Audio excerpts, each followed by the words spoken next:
Hello students, welcome back to my YouTube channel. I hope सब ठीक होंगे। तो जैसा हमने पिछले कुछ चैप्टर के अंदर क्लास 11th करी पहले, फिर क्लास 12th करी, तो अब हम करेंगे क्लास 12th के जो 5 चैप्टर बच रहे हैं वो हम इस वन शॉट वीडियो में कवर करेंगे। तो जो वीडियो के अंदर नोट्स होंगे उनका नोट्स अगर हम देखें तो पहले मैंने फ्री में नोट्स प्रोवाइड कर दिए थे टेलीग्राम चैनल पर, लेकिन कुछ बच्चे उसका मिसयूज़ करके उसको सेल कर रहे हैं, मेरे नोट्स को यूज़ करके उनको आगे सेल कर रहे हैं बच्चों को। तो मैंने एक प्राइस रखी है, अफोर्डेबल प्राइस है, कुछ ज़्यादा नहीं है। जैसे 5 चैप्टर हैं तो इनकी PDF वन शॉट में अगर आपको चाहिए रिवाइज करने के लिए तो आप इस नंबर पर कांटेक्ट कर सकते हो, और 49 रुपीज़ में PDF जो है वो मैं आपको पासवर्ड बताऊंगी। आप जैसे पेमेंट करोगे तो मैं PDF का पासवर्ड बताऊंगी, तो आप ये PDF जो है सेल कर सकते हो, ठीक है। तो इस नंबर पर, व्हाट्सअप नंबर पर, आप कॉल नहीं व्हाट्सअप नंबर पर जब मैसेज करोगे तो वहाँ पर मैं आपको स्कैनर भेजूँगी, तो आप पेमेंट करना, मैं PDF भेजूँगी, फिर उसका पासवर्ड भी वहाँ पर भेजूँगी, ठीक है। तो ज़्यादा टाइम ना वेस्ट करते हुए चलिए स्टार्ट करते हैं। तो वन शॉट में हम ये चैप्टर कवर करेंगे, जिसमें सबसे पहले करेंगे बायोटेक्नोलॉजी प्रिंसिपल एंड प्रोसेसेस, ठीक है। फिर हम करेंगे बायोटेक्नोलॉजी और उसकी application, organism and population, ecosystem, biodiversity and conservation, ठीक है। तो ये चैप्टर हम वन शॉट में कवर करेंगे इस वीडियो में। तो ज़्यादा टाइम ना वेस्ट करते हुए चलिए स्टार्ट करते हैं। तो सबसे पहले जो चैप्टर है उससे स्टार्ट करते हैं, biotechnology principle and processes. Introduction की बात करें तो यहाँ पर बोला गया कि बायोटेक्नोलॉजी एक ऐसी टेक्निक है जहाँ पर लिविंग ऑर्गेनिज्म या एंजाइम को यूज़ किया जाता है इस तरह के प्रोडक्ट बनाने के लिए जो ह्यूमन के लिए यूज़फुल होते हैं।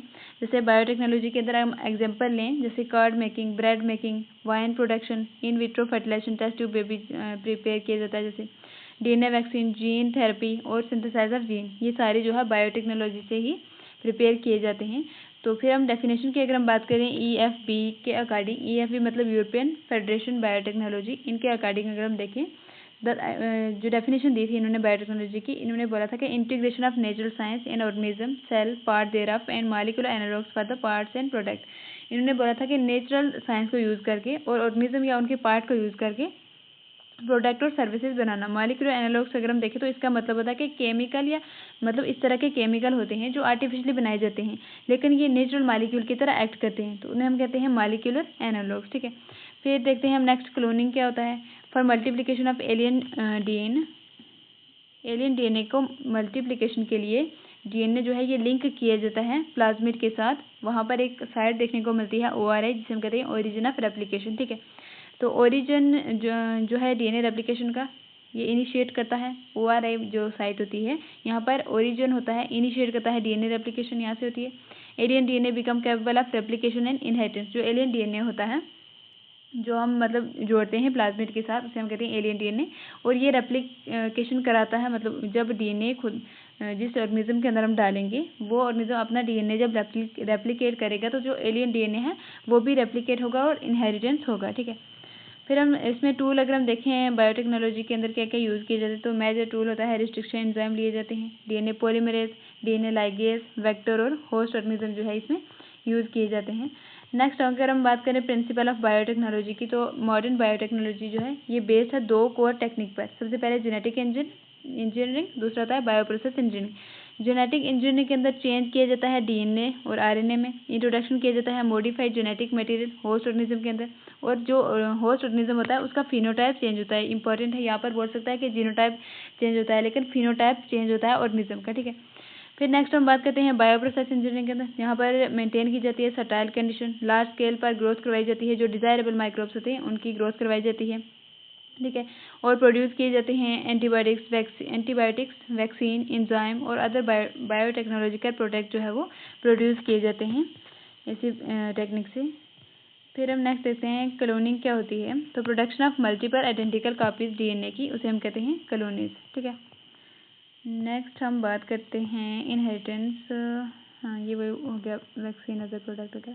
हाँ, इनहेरिटेंस ऑफ जेनेटिक इंजीनियरिंग किस तरह, इम्पोर्टेंस ऑफ जेनेटिक इंजीनियरिंग। जैसे 2 तरह की होती है जेनेटिक इंजीनियरिंग, एक होती है ट्रेडिशनल हाइब्रिडाइजेशन, दूसरी होती है जेनेटिक इंजीनियरिंग। ट्रेडिशनल हाइब्रिडाइजेशन का मतलब ये होता है कि मतलब पुराने जब पहले हाइब्रिडाइजेशन की जाती थी पुराने तरीके किस तरह हाइब्रिडेशन की जाती थी पुराने ज़माने में। तो यहाँ पर जब हाइब्रिडेशन करवाते थे तो ट्रांसफ़र होते थे डिज़ायरेबल और अनडिज़ायरेबल जीन, मतलब दोनों जीन ट्रांसफ़र हो जाती थी, जो डिज़ायरेबल होती है और जो अनडिज़ायरेबल है, ठीक है। तो यहाँ पर गुड कैरेक्टर और बैड कैरेक्टर, मतलब ये ट्रेड जो है ये ट्रांसफ़र होती है नेक्स्ट जनरेशन में। लेकिन जेनेटिक इंजीनियरिंग के अंदर सिर्फ जो हम चाहते हैं ग्रो करना, डिज़ायरेबल जीन जो है वही ग्रो होगी, वही मतलब ट्रांसफ़र होगी इसके अंदर, जेनेटिक इंजीनियरिंग के अंदर, और अनवांटेड जीन जो है वो नहीं जाएगी। और इसका ये फ़ायदा है कि रिकम्बिनेंट डीएनए बनेगा, जीन क्लोनिंग और जीन ट्रांसफ़र जो है ये इसी की वजह से जेनेटिक इंजीनियरिंग के अंदर सिर्फ डिज़ायरेबल जीन जो है वो ट्रांसफ़र होती है।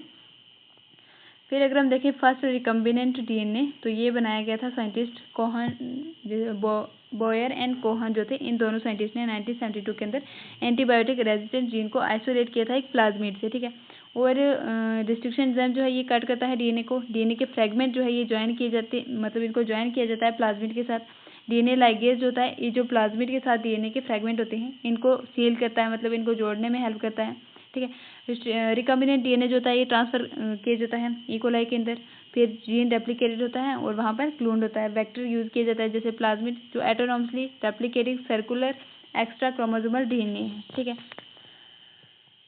नेक्स्ट हम देखते हैं 3 basic step of genetic engineering. क्या क्या बेसिक स्टेप है जेनेटिक इंजीनियरिंग के? सबसे पहले आइडेंटिफिकेशन किया जाता है डीएनए को जो डिजायरेबल जीन है उसके साथ।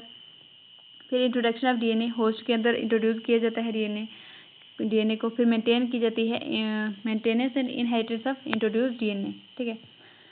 फिर नेक्स्ट अगर हम देखें तो रिस्ट्रिक्शन एंजाइम की अगर हम बात करें किस तरह डिस्कवरी हुई थी ये हमने देख लिया। हाँ, डिस्कवरी की अगर हम बात करें तो जैसे 2 एंजाइम जो थे ये आइसोलेट किए गए थे ई कोलाई से 1963 के अंदर। एक था डीएनए मिथाइलेज जो मिथाइल ग्रुप ऐड करता है, और एक रिस्ट्रिक्शन एंडोन्यूक्लियस जो कट करता है डीएनए को। जैसे फर्स्ट रिस्ट्रिक्शन एंडोन्यूक्लियस की अगर हम बात करें तो वह है HIND2, ये रिकॉग्नाइज करता है स्पेसिफिक डीएनए के सीक्वेंस और वहाँ से ये कट करता है स्पेसिफिक साइट से, ठीक है। तो ये डाटा याद रखना। आज अगर हम देखें तो मोर देन 900 रिस्ट्रिक्शन एंजाइम जो है वो डिस्कवर्ड है, जिनमें से जो आइसोलेट किए गए हैं 230 स्ट्रेन डिफरेंट बैक्टीरियल स्ट्रेन से जो है आइसोलेट किए गए हैं, ठीक है।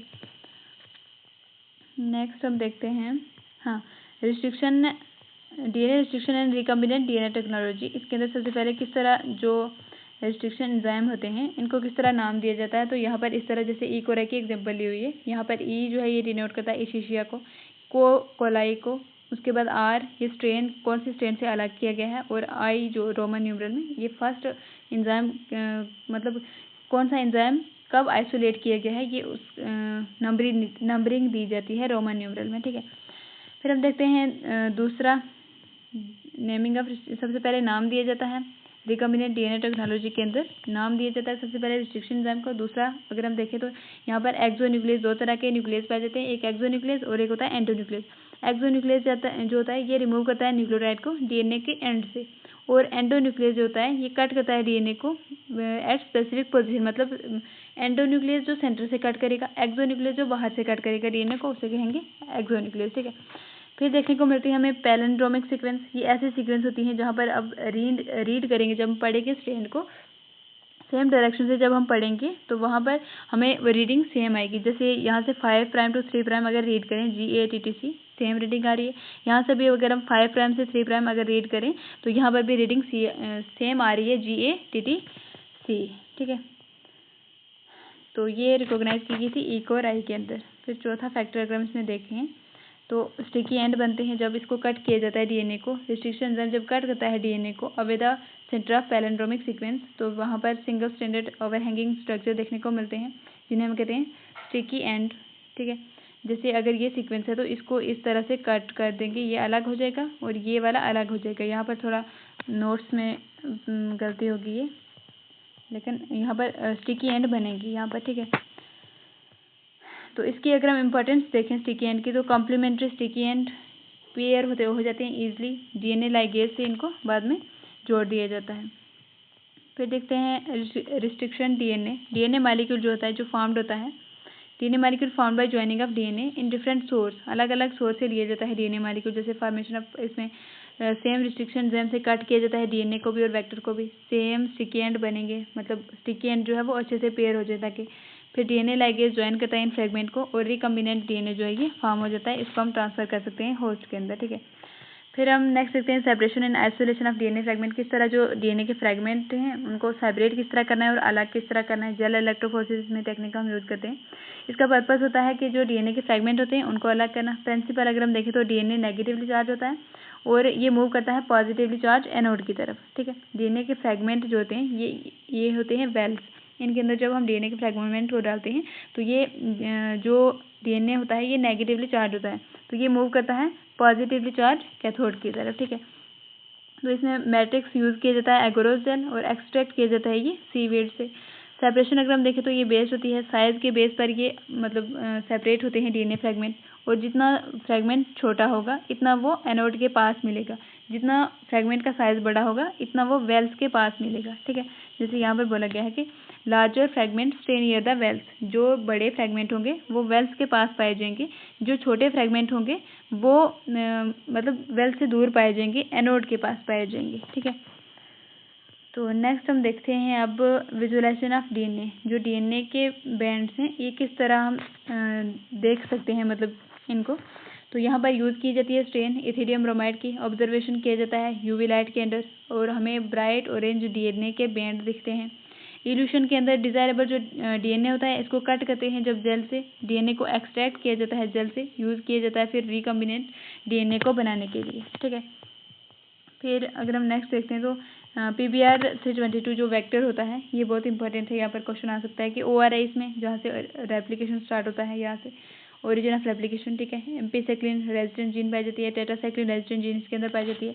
तो रिकम्बिनेंट की सिलेक्शन अगर हम देखें तो फॉरेन डीएनए को जब इंसर्ट करते हैं टेट्रासाइक्लिन रेजिस्टेंस के अंदर, अगर यहाँ पर टेट्रासाइक्लिन रेजिस्टेंट जीन है तो यहाँ पर अगर हम फॉरेन डीएनए को इंसर्ट करेंगे तो यहाँ पर दो तरह देखने को मिलेंगे। एक रिकम्बिनेंट जहाँ पर मतलब एम्पीसाइक्लिन रेजिस्टेंट होगा ये, और टेट्रासाइक्लिन सेंसिटिव हो जाएगा ये। लेकिन अगर नॉन रिकम्बिनेंट है तो दोनों एंटीबायोटिक्स जो है उनके लिए रेजिस्टेंट होगा, सेंसिटिव नहीं होगा। ठीक है, तो नेक्स्ट हम बात करते हैं क्लोनिंग वेक्टर। क्लोनिंग वेक्टर क्या होते हैं, तो इसकी डेफिनेशन होती है डीएनए मॉलिक्यूल्स यूज जो किए जाते हैं फॉरेन डीएनए को होस्ट के अंदर इंट्रोड्यूस करते हैं। मतलब इस तरह के डीएनए मॉलिक्यूल होते हैं जो लेकर जाते हैं फॉरेन डीएनए को होस्ट सेल के अंदर, जिसमें प्लाज्मिड और बैक्टीरियोफाज हो सकते हैं। ठीक है, फिर देखते हैं इंसर्शन इनएक्टिवेशन।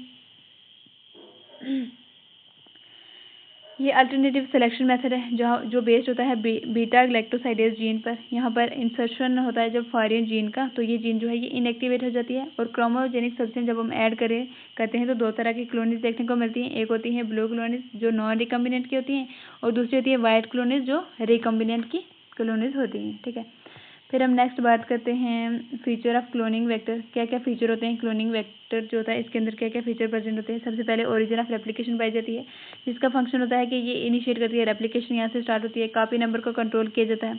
रेप्लिकेशन या होती है जो जीन को इंसर्ट किया जाता है उसकी रेप्लिकेशन जो है यहाँ से स्टार्ट होती है। दूसरा आता है सेलेक्टेबल मार्कर जो हेल्प करता है आइडेंटिफाई करने में कौन सा ट्रांसफॉर्मेंट्स है और कौन सा नॉन ट्रांसफॉर्मेंट्स है। ये सिलेक्टेबल मार्कर से की मदद से हम जानते हैं। जिसके एग्जांपल अगर हम यहाँ पर देखें तो ampicillin resistant genes, tetracycline resistant genes, chloramphenicol resistant gene और कैनामाइसिन रेजिस्टेंट जीन, ये इसके एग्जांपल हैं। नेक्स्ट अगर हम देखें तो क्लोनिंग साइट, इसके अंदर अगर हम देखें तो सिंगल रिस्ट्रिक्शन साइट होनी चाहिए। तो एक रिस्ट्रिक्शन एंजाइम के लिए सिंगल क्लोन जो ओरिजिन ऑफ रेप्लिकेशन है वो सिंगल होनी चाहिए, जिसकी वजह से इंसर्शन जो फॉरेन डीएनए है वो इंसर्ट होगा यहाँ पर। फिर हम नेक्स्ट देखते हैं vector for plant and animals. कौन कौन जो है वो वेक्टर की तरह एक्ट करते हैं प्लांट और एनिमल्स के अंदर, जैसे एग्रोबैक्टीरियम ट्यूमीफेशियंस और रिट्रोवायरस। एग्रोबैक्टीरियम अगर हम देखें तो ये प्लांट के अंदर देखने को मिलता है, जहाँ पर टी प्लाज्मिड और टीडीएनए जो है ये यूज़ किया जाता है जीन को ट्रांसफर करने के लिए प्लांट के अंदर, और मॉडिफाई करते हैं जब टी प्लाज्मिड को, तो ये क्लोनिंग वेक्टर की तरह एक्ट करता है। रिट्रोवायरस की अगर हम बात करें तो ये नेचुरली ट्रांसफर करता है जीन्स को एनिमल सेल के अंदर, डिसआर्म किया जाता है। मतलब बीमारी जो जीन इसके अंदर काज करती है, जिससे बीमारी होती है, तो उसको सेपरेट कर देते हैं, उसको अलग कर देते हैं, इसको डिसआर्म करके यूज़ करते हैं वेक्टर की तरह। रिट्रोवायरस को एनिमल्स के अंदर यूज़ करते हैं। ठीक है, नेक्स्ट हम बात करते हैं कम्पिटेंट होस्ट। डीएनए की अगर हम बात करें तो ये होता है हाइड्रोफिलिक, और ये नहीं पास होता। डीएनए जो होता है ये हाइड्रोफिलिक होता है, ये सेल मेम्ब्रेन से नहीं पास हो सकता, क्योंकि सेल मेम्ब्रेन जो है वो हाइड्रोफोबिक होती है, डीएनए होता है हाइड्रोफिलिक। ठीक, तो बैक्टीरिया को अगर हम देखें कम्पिटेंट बनाने के लिए अलग अलग मेथड अप्लाई किए जाते हैं। सबसे पहले ट्रीट करवाया जाता है इसको कैल्शियम आयन के साथ, तो जो मेम्ब्रेन की परमिएबिलिटी है वो बढ़ जाएगी, ठीक है। Increase DNA Uptake efficiency. फिर दूसरा मेथड है हीट शॉक मेथड। यहाँ पर जो सेल हैं रिकम्बिनेंट डीएनए, इनको सबसे पहले बर्फ़ में रखा जाता है ताकि परमिएबिलिटी बढ़ जाए। फिर 42 डिग्री सेल्सियस टेम्परेचर दिया जाता है। फिर दोबारा से आइस में रख दिया जाता है। तो जो प्लाज्मा मेम्ब्रेन होती है, सेल मेम्ब्रेन जिसे हम कहते हैं, उसमें पोर डेवलप हो जाते हैं, जिसकी वजह से डीएनए अंदर चला जाता है उसमें, ठीक है। तो डीएनए जो है ये बैक्टीरियल सेल में इंटर हो जाता है।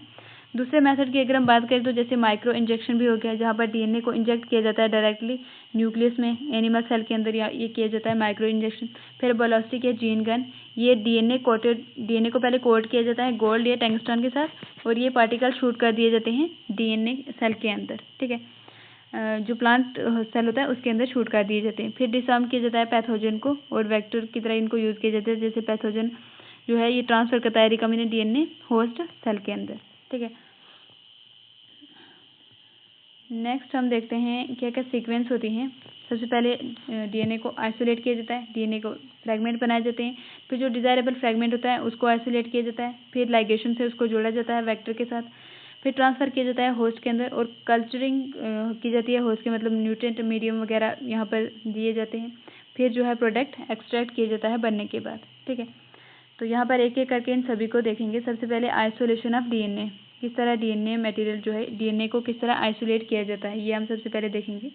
तो रिक्वायरमेंट अगर हम देखें तो प्योर डीएनए जो है ये नहीं देखने को मिलता है, कंटामिनेट होता है। मतलब सेल के अंदर अगर हम देखें तो और भी ऑर्गेनेलिज प्रेजेंट होती हैं, प्लाज्मा मेम्ब्रेन पाई जाती है, उसके बाद प्लांट सेल के अंदर सेल वॉल भी पाई जाती है। ये अलग अलग मतलब कंपोनेंट भी पाए जाते हैं एक सेल के अंदर। तो उनको अलग करने के लिए हम अलग अलग चीज़ें यूज़ करते हैं। जैसे जो सेल वॉल प्रेजेंट होती है प्लांट सेल के अराउंड, उसको रिमूव करने के लिए हम अलग अलग ऑर्गेनिज्म के अंदर अलग अलग तरह के एंजाइम यूज़ करते हैं उस सेल वॉल को डाइजेस्ट करने के लिए। जैसे बैक्टीरिया के अंदर लाइसोजाइम चाहिए होगा, प्लांट के अंदर सेल्यूलोज चाहिए होगा, ठीक है। उसके बाद सेल्यूलेज, ठीक है। फंजाई के अंदर काइटिनेज चाहिए होगा इस सेल वॉल को डाइजेस्ट करने के लिए। रिमूवल ऑफ कंटामिनेंट्स अगर हम देखें तो जैसे कंटामिनेंट्स जो अंदर पाए जाते हैं मतलब सेल के अंदर, जैसे आरएनए को रिमूव करना है तो राइबोन्यूक्लियस चाहिए होगा, प्रोटीन को रिमूव करना है तो प्रोटीज चाहिए होगा, और डीएनए को बाद में प्रेसिपिटेट किया जाता है चिल्ड एथेनॉल इसमें ऐड करते हैं जब, तो डीएनए जो है ये दागों की तरह दिखने लगता है। तो स्पूलिंग प्रोसेस के दौरान स्पूलिंग प्रोसेस से इसको रिमूव कर दिया जाता है फिर, ठीक है। फिर दूसरा स्टेप हम देखते हैं, स्टेप एक हो गया, हाँ, cutting of DNA specific location. DNA को कट करना एक स्पेसिफिक लोकेशन से। तो यहाँ पे सबसे पहला जो स्टेप है जहाँ पर डीएनए को रिस्ट्रिक्शन एंजाइम के साथ जोड़ा जाता है, डाइजेस्ट किया जाता है जो एगोरोस डेल इलेक्ट्रोफोरेसिस के अंदर जो डीएनए के फ्रैगमेंट हैं उनको डाइजेस्ट किया जाता है। वेक्टर डीएनए को कट किया जाता है सेम एंजाइम के साथ, और जीन ऑफ इंटरेस्ट को मिक्स किया जाता है वेक्टर के साथ, डीएनए लाइगेज ऐड करते हैं और रिकॉम्बिनेंट डीएनए जो है ये फॉर्म हो जाएगा। नेक्स्ट अगर हम बात करें तो यहाँ पर एम्पलीफिकेशन किया जाता है जीन ऑफ इंटरेस्ट पीसीआर का यूज़ करके, जिसे हम कहते हैं पॉलीमरेज चेन रिएक्शन। यहाँ पर जो डीएनए होता है इसको एम्पलीफाई किया जाता है, जिसके अंदर प्राइमर 3 स्टेप होते हैं।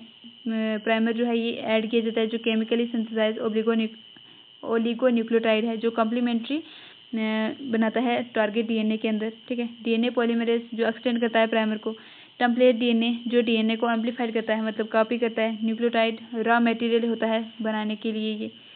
उसके बाद थर्मोस्टेबल पॉलीमरेज चाहिए होगा, जिसे हम टैग पॉलीमरेज कहेंगे, जो थर्मस एक्विक्टस से लिया जाता है और ये हाई टेम्परेचर पर काम करता है। तो इसके अंदर पीसीआर के अंदर अगर हम देखें तो 3 स्टेप होते हैं। सबसे पहले डीनेचुरेशन किया जाता है, जहाँ पर डीएनए के जो स्ट्रैंड होते हैं वो सेपरेट किए जाते हैं। फिर प्राइमर अगर हम देखें जहाँ पर एनीलिंग प्रोसेस है, जहाँ पर प्राइमर को ऐड किया जाता है टेम्पलेट डीएनए के साथ, प्राइमर को ऐड किया जाता है। फिर एक्सटेंशन जहाँ पर डीएनए पॉलीमरेज होता है ये नए स्ट्रैंड बनाएगा। फिर अगर हम देखें तो एक साइकिल के अंदर 1 बिलियन कॉपी जो है ये प्रोड्यूस हो जाएगी डीएनए की, ठीक है। इंपॉर्टेंट पॉइंट है ये याद रखना। नेक्स्ट अगर हम देखें तो isolation of recombinant DNA into host, किस तरह जो रिकम्बिनेंट डीएनए होगा इसको होस्ट से किस तरह आइसोलेट करना है। तो यहाँ पर सबसे पहले किया जाता है ट्रांसफॉर्मेशन, इंट्रोडक्शन किया जाता है रिकम्बिनेंट डीएनए को होस्ट के अंदर, जिसकी एग्जांपल अगर हम देखें तो recombinant DNA ampicillin resident gene E coli के अंदर जब डाली जाती है। सिलेक्शन अगर हम देखें तो अगार प्लेट कंटेनिंग एम्पिसेक्रिन ट्रांसफॉर्मेंट जो है वो सर्वाइव करेगा, और जो नॉन ट्रांसफॉर्मेंट है वो मर जाएगा, वो नहीं जिंदा रहेगा, ठीक है। तो सिलेक्टेबल मार्कर एम्पिसेक्रिन रेजिडेंट जीन जो है ये डिसाइड करेगी कि कौन सा ट्रांसफॉर्मेंट्स है और कौन सा नॉन ट्रांसफॉर्मेंट्स है, ठीक है। नेक्स्ट हम देखते हैं कि obtaining of foreign gene product, किस तरह जो जीन प्रोडक्ट हैं वो किस तरह मिलते हैं। तो सबसे पहले एक्सप्रेशन ऑफ फॉरेन जीन किस तरह एक्सप्रेस करती है जाके होस्ट में। जैसे फॉरेन जीन जो है मल्टीप्लाई करती है जब होस्ट के अंदर, तो जीन जो है ये एक्सप्रेस होती है और प्रोटीन बन जाती है। फिर रिकम्बिनेंट प्रोटीन की अगर हम बात करें तो यहाँ पर प्रोटीन जो प्रोड्यूस होती है एक्सप्रेस की जाती है क्लोन होमोलोगस होस्ट के अंदर, सॉरी हेट्रोलोगस होस्ट। यहाँ पर पूछ सकता है क्वेश्चन, हेट्रोलोगस होस्ट है ये, ठीक है। उसके बाद लार्ज स्केल पर अगर हमें प्रोडक्शन करती है तो यहाँ पर हमें कमर्शियल प्रोडक्शन और हायर यील्ड चाहिए होगी। हायर यील्ड के लिए हमें मतलब बायोरिएक्टर वगैरह भी चाहिए होंगे, वहाँ पर आगे हम देखते हैं। कंटिन्यूस कल्चर सिस्टम चाहिए होगा, जहाँ पर फीचर अगर हम देखें तो यूज़ किया जाता है मीडियम कंटिन्यूसली। उसके बाद फ्रेश मीडियम जो है ये ऐड किया जाता है कंटिन्यूसली, और लॉग फेस यहाँ पर देखने को मिलती है, ठीक है, कंटिन्यूस कल्चर सिस्टम के अंदर। फिर दूसरा सिस्टम होता है जहाँ पर बायोरिएक्टर को यूज़ किया जाता है और लार्ज स्केल पर एंजाइम वगैरह मेडिसिन वगैरह प्रोड्यूस की जाती है। जैसे यहाँ पर अगर हम देखें तो डेफिनेशन अगर हम देखें बायोरिएक्टर्स की, तो ये लार्ज वेसल होते हैं जहाँ पर कंजर्वेशन किया जाता है, रॉ मटेरियल डाले जाते हैं और प्रोडक्ट हमें मिलता है। इसमें स्टेयर्ड टैंक बायोरिएक्टर जिसके अंदर educator system, oxygen delivery system, control form control centre पाया जाता है, temperature control system, pH control system और सैम्पलिंग पार्ट्स भी पाए जाते हैं स्टेयर्ड टैंक बायोरिएक्टर के अंदर। इसका फंक्शन अगर हम देखें तो ऑप्टिमम कंडीशन इसमें प्रोवाइड की जाती है, जैसे temperature, pH, oxygen, salt, vitamin, substrate concentration, ये सब ऑप्टिमम दी जाती है इनको कंडीशन। एडवांटेज अगर हम देखें तो यहाँ पर जो स्टेयर टैंक होता है यहाँ पर यूनिफॉर्म मिक्सिंग होती है और अच्छे से ऑक्सीजन जो है ये भी अवेलेबल होता है। फिर लास्ट स्टेप आता है जहाँ पर आता है डाउनस्ट्रीम प्रोसेसिंग। इसमें किया जाता है जो प्रोसेस्ड प्रेफर किया जाता है आफ्टर बायोजेनेसिस, मतलब कोई प्रोडक्ट बनने के बाद उसको प्रोसेस किया जाता है जिसके अंदर सेपरेट किया जाता है उसको, फिर साफ़ किया जाता है दोबारा से, प्यूरिफिकेशन, फार्मुलेशन विद प्रिजर्वेटिव वगैरह डाली जाती है उसमें, क्लिनिकल ट्रेड्स करते हैं जहाँ पर क्वालिटी कंट्रोल टेस्टिंग वगैरह भी की जाती है। इसकी इंपॉर्टेंस अगर हम देखें तो make product suitable for marketing and finish the commercial product. इसकी ये फ़ायदे हैं कि उस प्रोडक्ट को इस काबिल बनाना कि वो मार्केट में बिक सके आगे, ठीक है। सेपरेशन करना, फिर प्यूरिफिकेशन, फिर फार्मुलेशन, फिर क्लिनिकल ट्रायल्स करना और फिर क्वालिटी कंट्रोल टेस्ट करना, ठीक है। तो इस चैप्टर के अंदर अगर हम देखें ओवरऑल जो 1 लाइन रिवीजन की अगर हम बात करें तो father of biotechnology Cohen and father of recombinant DNA technology Cohen and Boyer. First restriction enzyme Hind 2 है। Molecular scissor restriction endonuclease, DNA को ज्वाइन करता है, डीएनए लाइगेज। पीसीआर के अंदर डीएनए को एम्पलीफाई किया जाता है। थर्मोस्टेबल टैग पॉलीमरेज, ये हाई टेम्परेचर पर काम करता है, ठीक है, ये लिया जाता है थर्मस एक्विक्टस से। वेक्टर के एग्जांपल पीबीआर 322, प्लांट के अंदर वेक्टर टीआई प्लाज्मिड एग्रोबैक्टीरियम टूमिनिफेशियम से लिया जाता है। उसके बाद एनिमल के अंदर रिट्रोवायरस, इनको डिसआर्म करके यूज़ किया जाता है। ये वैसे तो ये रिट्रोवायरस बीमारी काज करता है ह्यूमन के अंदर, लेकिन इसके अंदर जो ऐसी जीन होती है जो बीमारी काज करती है, डिजीज काज करती है, उसको निकाल दिया जाता है, ठीक है। फिर डीएनए स्ट्रेन किया जाता है एथिनियम ब्रोमाइड से, तो हमें जाकर दिखता है। डीएनए को आइसोलेट किया जाता है बैक्टीरिया से, लाइसोजाइम डालते हैं। डीएनए को आइसोलेट किया जाता है एंजाइम, प्लांट से अगर तो सेल्यूलोज एंजाइम डालेंगे। डीएनए को आइसोलेट करेंगे अगर हम फंजाई से तो काइटिनेज एंजाइम डालेंगे। डीएनए अपटेक मेथड, मतलब अगर डीएनए जो है ये परमेबल नहीं है मेम्ब्रेन के लिए, मतलब नहीं होता है, डीएनए हाइड्रोफिलिक होता है, मेम्ब्रेन पर हाइड्रोफोबिक होती है, तो ये नहीं, जो मेम्ब्रेन है वो इसको नहीं मतलब अपने अंदर जाने देगी, तो उस मेम्ब्रेन को परमेबल बनाने के लिए हीट शॉक मेथड करते हैं। फिर जीन गन मेथड करते हैं, बरोस्टिक जो प्लांट के अंदर किया जाता है। लार्ज स्केल पर अगर हमने प्रोडक्ट बनवाने हैं कोई, तो हम यूज़ करेंगे बायोरिएक्टर्स। और फाइनल जो प्रोसेस है इसका प्यूरिफिकेशन करना, यहाँ पर आता है डाउनस्ट्रीम प्रोसेसिंग, ठीक है। नेक्स्ट हम देखते हैं बायोटेक्नोलॉजी एंड इट्स एप्लीकेशन। इसमें अगर हम देखें इंट्रोडक्शन की बात करें तो बायोटेक्नोलॉजी जो है ये डील करती है, यहाँ पर इंडस्ट्रियल स्केल पर प्रोड्यूस किए जाते हैं biopharmaceuticals, biological product, genetically modified किया जाता है, मतलब माइक्रोब्स, फंजाई, प्लांट और एनिमल्स। इसमें ये बोला गया है कि बायोटेक्नोलॉजी के अंदर इंडस्ट्रियल प्रोडक्शन की जाती है, जैसे दवाइयाँ वगैरह बनाई जाती हैं, बायोलॉजिकल प्रोडक्ट बनाए जाते हैं, genetically modified microbe, fungi, plant और एनिमल, इनको यूज़ करके बायोलॉजिकल प्रोडक्ट और दवाइयाँ वगैरह बनाई जाती हैं। जैसे एप्लीकेशन अगर हम देखें तो therapeutics, diagnostics, genetically modified crop, processed food, bioremediation, waste treatment, energy production, ये सारे इसी बायोटेक्नोलॉजी के अंदर आते हैं, ठीक है। तो नेक्स्ट हम देखते हैं, सबसे पहले हम देखते हैं, हाँ ये देखते हैं पहले हाँ ये देखते हैं 3 क्रिटिकल रिसर्च एरिया कौन कौन से हैं। तो सबसे पहले जो माइक्रोब्स है या प्योर एंजाइम है उसको बेस्ट कैटलिस्ट की तरह प्रोवाइड करना, बेस्ट कैटलिस्ट प्रोवाइड करना सबसे पहले। बेस्ट कैटलिस्ट ये हो सकते हैं माइक्रोब और एंजाइम। फिर क्रिएट करना ऑप्टिमम कंडीशन, इस कैटलिस्ट का एक्शन अच्छे से हो, पीएच वगैरह मेंटेन करना, ठीक है। फिर डाउनस्ट्रीम प्रोसेस, जिसके अंदर प्यूरिफिकेशन किया जाता है और प्रोडक्ट को सेपरेट कर दिया जाता है। फिर अगर हम देखें तो ways to increase food production, किस तरह से हम अपने फूड प्रोडक्शन को इंक्रीज कर सकते हैं। तो यहाँ पर 3 तरह है। एक है एग्रोकेमिकल बेस्ड एग्रीकल्चर, जहाँ पर केमिकल वगैरह का यूज़ किया जाता है। एक होता है ऑर्गेनिक एग्रीकल्चर, जहाँ पर फर्टिलाइजर वगैरह जो डंग वगैरह है वो यूज़ किए जाते हैं, ठीक है। फिर genetical engineering crop based agriculture, यहाँ पर जेनेटिकली मॉडिफाई किया जाता है, जो क्रॉप्स होती हैं, जो प्लांट्स होती हैं, उनको जेनेटिकली मॉडिफाई किया जाता है फूड की प्रोडक्शन को इंक्रीज करने के लिए। फिर नेक्स्ट अगर हम देखें तो क्यों हमें need for biotechnology in agriculture, क्यों हमें बायोटेक्नोलॉजी की ज़रूरत पड़ी एग्रीकल्चर के अंदर। तो यहाँ पर अगर हम देखें तो ग्रीन रिवोल्यूशन, जहाँ पर ट्रिपल फूड प्रोडक्शन हो गया था, उसे हम कहते हैं ग्रीन रिवोल्यूशन।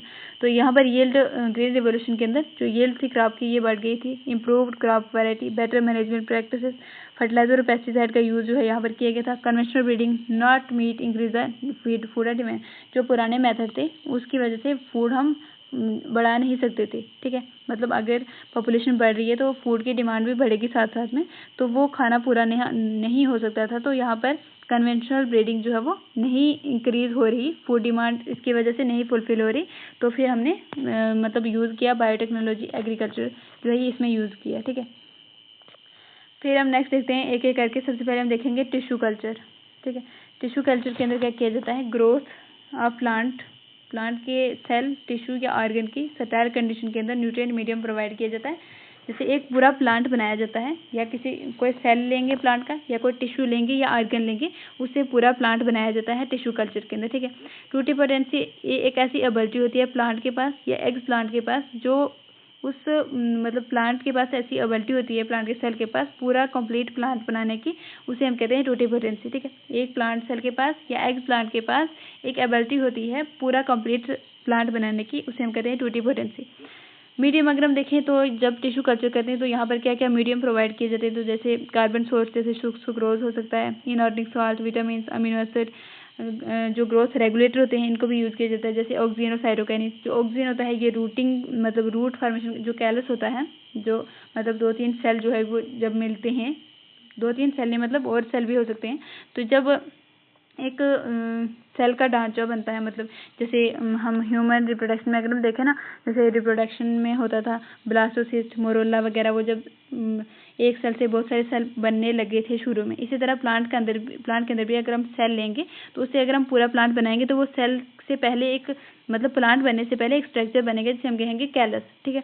तो कैलस के अंदर से सबसे पहले रूट कौन निकलवाएगा, ऑक्सीजन हार्मोन, और फिर शूट कौन निकलवाएगा, साइटोकाइनिन, ठीक है। ये इंपॉर्टेंट पॉइंट है, याद रखना। रूटिंग और शूटिंग कौन करवाएगा। दूसरा स्टेप हम देखते हैं माइक्रो प्रोपगेशन। इसके अंदर प्रोडक्शन की जाती है thousands of plant tissue culture, मतलब शॉर्ट पीरियड के दौरान, मतलब कम टाइम में ज़्यादा प्लांट प्रोड्यूस किए जाते हैं माइक्रो प्रोपगेशन के द्वारा। यहाँ पर प्लांट जो है ये प्रोड्यूस किए जाते हैं जो ये जेनेटिकली आइडेंटिकल होते हैं सारे प्लांट, और इन्हें कहा जाता है सोमा क्लोन्स, ठीक है। इसकी एग्जांपल एनसीईआरटी में दी हुई है, टोमेटो, बनाना और एप्पल, ठीक है।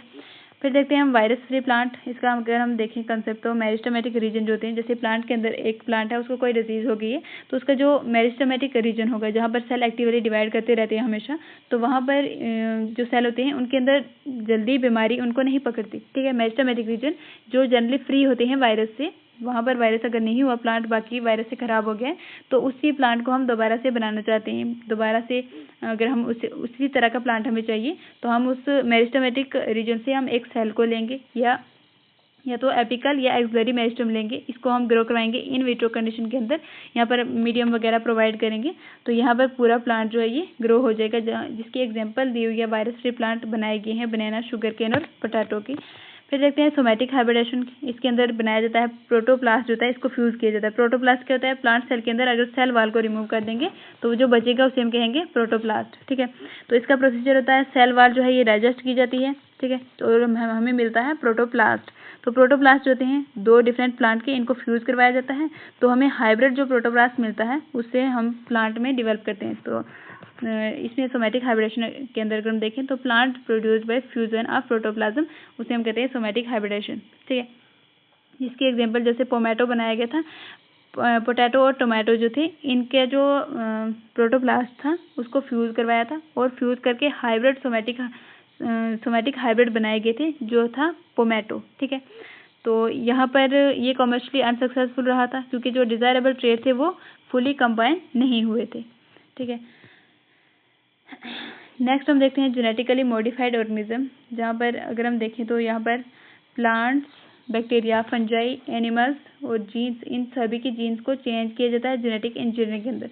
जैसे जेनेटिकली मॉडिफाइड प्लांट जो बनाए गए थे, जो जेनेटिकली मॉडिफाइड प्लांट बनाए जाते हैं, इनका क्या हमें फ़ायदा है अगर हम देखें तो ये टॉलरेट करते हैं एबायोटिक स्ट्रेस को, मतलब जो एबायोटिक स्ट्रेस जो नॉन लिविंग स्ट्रेस होते हैं उन्हें हम कहते हैं एबायोटिक स्ट्रेस, जिसमें कोल्ड हो गया, ड्राउट, सूखा पड़ जाना, सॉल्ट या हीट, इन सभी को प्लांट जो है वो टॉलरेट करेगा।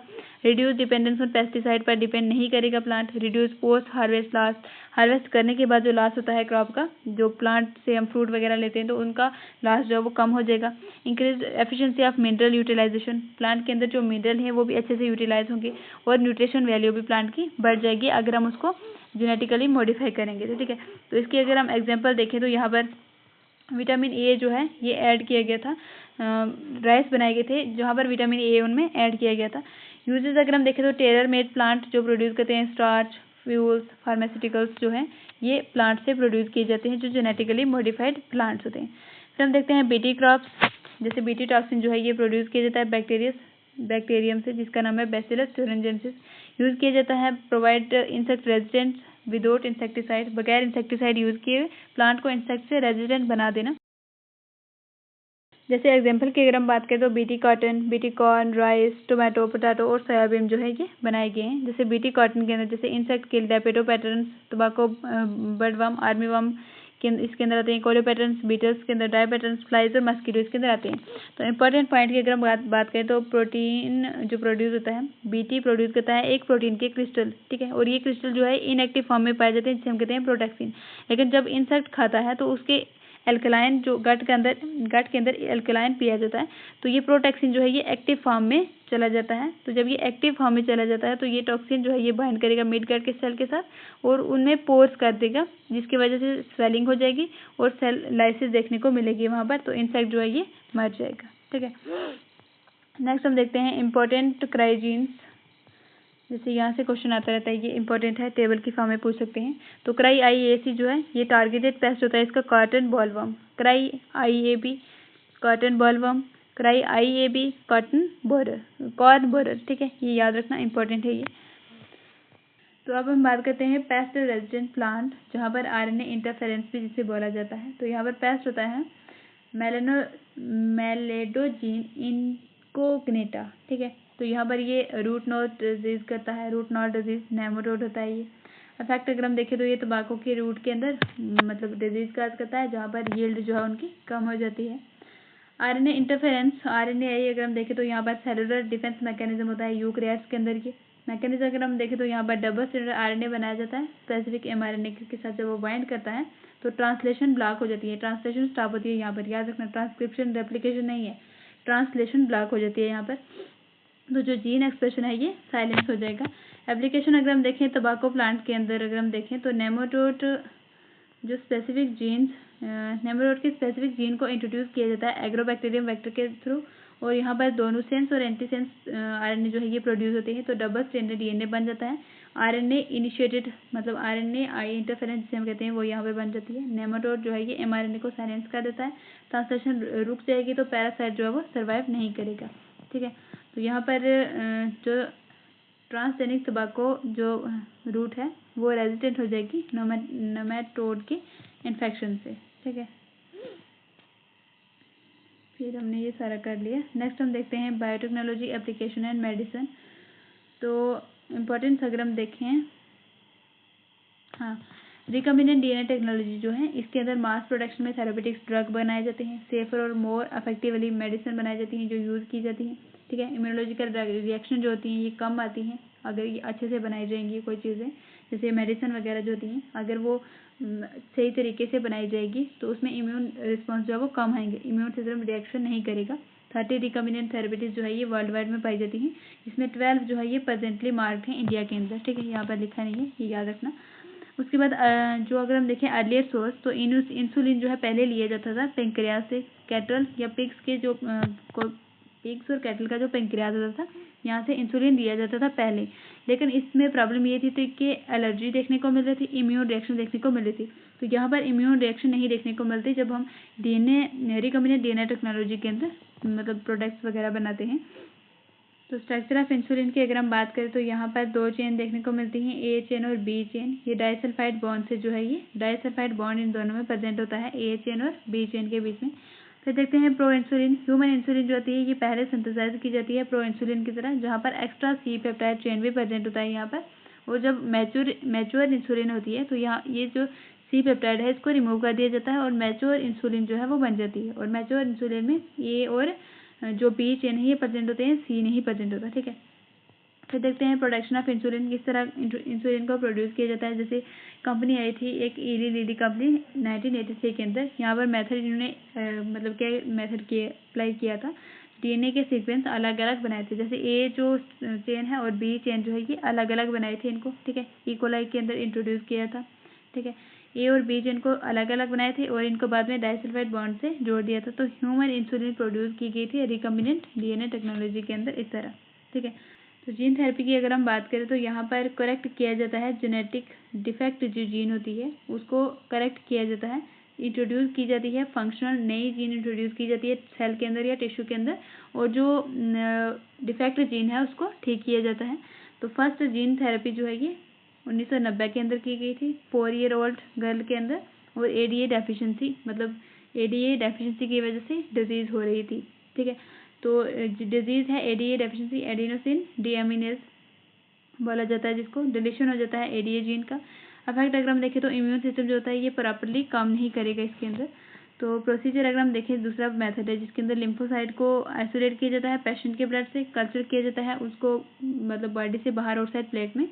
तो यहाँ पर फंक्शनल एडीए और कम्प्लीमेंट्री डीएनए को इंट्रोड्यूस किया जाता है वेक्टर जो रिट्रोवायरल वेक्टर होता है इसका यूज़ करके। तो मॉडिफाइड लिम्फोसाइट जो होते हैं ये दोबारा पेशेंट में डाल दिए जाते हैं। ठीक है, तो ये जो होता है रिपीटेड ब्लड इन्फ्यूजन जो है यहाँ पर चाहिए होता है। परमानेंट क्योर अगर हम देखें तो एडीए जीन जो एडीए डेफिशिएंसी होती है इसको अगर हमने जीन को सही करना है डिफेक्ट जीन को, तो हम जो एडीए जीन है इसको एम्ब्रियोनिक सेल के अंदर या अर्ली स्टेज के अंदर जब हम इंट्रोड्यूस करेंगे तो ये सही हो सकता है। ठीक है, परमानेंट क्योर है ये। फिर हम नेक्स्ट देखते हैं मॉलिक्यूलर एनालॉग्स। इसके अंदर इंपॉर्टेंस अगर हम देखें तो अर्ली डायग्नोज किया जाता है affective treatment sorry. Molecular diagnose का मतलब क्या होता है, मतलब अगर कोई बीमारी हो रखी है तो उसको बीमारी के सिम्टम्स दिखने से पहले उस बीमारी का पता लगा सके तो वो मॉलिक्यूलर डायग्नोज के अंदर किया जाता है। ठीक है, अर्ली जो डायग्नोज थे जो अफेक्टिव ट्रीटमेंट्स में हेल्प करते थे, जिसमें टेक्निक अगर हम देखें जिसमें पीसीआर, अब अगर हम देखें जो टेक्निक है जिसमें PCR recombinant DNA technology ELISA जो है ये किया जाता था। ELISA मतलब एंजाइम लिंक्ड अमीनो सॉर्बेंट एसे जिसकी फुल फॉर्म है। ठीक है, तो यहाँ पर किया जाता है पीसीआर जिसे जो हमने देखा था पहले भी पिछले चैप्टर के अंदर जो जिसमें पॉलीमरेज चेन रिएक्शन इसकी फुल फॉर्म है। यहाँ पर इसका यूज़ होता है कि डिटेक्ट करना अगर कोई लो अमाउंट में पैथोजन प्रेजेंट है हमारी बॉडी में, पैथोजन जो डिजीज़ काज करता है। ठीक है, ये अगर लो अमाउंट में प्रेजेंट है तो उसको पहले से डिटेक्ट कर लेना, सिम्टम आने से पहले पीसीआर किया जाता है। एप्लीकेशन अगर हम देखें तो यहाँ पर HIV डिटेक्ट किया जाता है एड्स पेशेंट के अंदर, कैंसर म्यूटेशन डिलीशन चेक किया जाता है। ठीक है, उसके बाद जेनेटिक डिसऑर्डर को भी डायग्नोज किया जाता है। इसका प्रिंसिपल क्या होता है कि जो बहुत कम मात्रा में बहुत कम अमाउंट में पैथोजन डीएनए प्रेजेंट होता है उसको एम्पलीफाई करके ज़्यादा किया जाता है, तो उस वहाँ से डिजीज़ का पता चल जाता है। फिर हम नेक्स्ट देखते हैं डीएनए प्रोब टेक्निक। यहाँ से हाँ, डीएनए प्रोब टेक्निक अगर हम देखें तो प्रोब क्या होता है, ये सिंगल स्ट्रैंडेड डीएनए या आरएनए होता है जिसको हम लेबल करते हैं रेडियो एक्टिव मॉलिक्यूल के साथ। ठीक है, डीएनए भी हो सकता है और आरएनए भी हो सकता है, सिंगल स्ट्रैंडेड है याद रखना। प्रिंसिपल की अगर हम बात करें तो हाइब्रिडाइज किया जाता है कम्प्लीमेंट्री डीएनए को और डिटेक्ट किया जाता है एटोरेडियोग्राफी के द्वारा। ऑब्जर्वेशन म्यूटेटेड चीज जो होती है ये नहीं हाइब्रिडाइज होती प्रोब के साथ।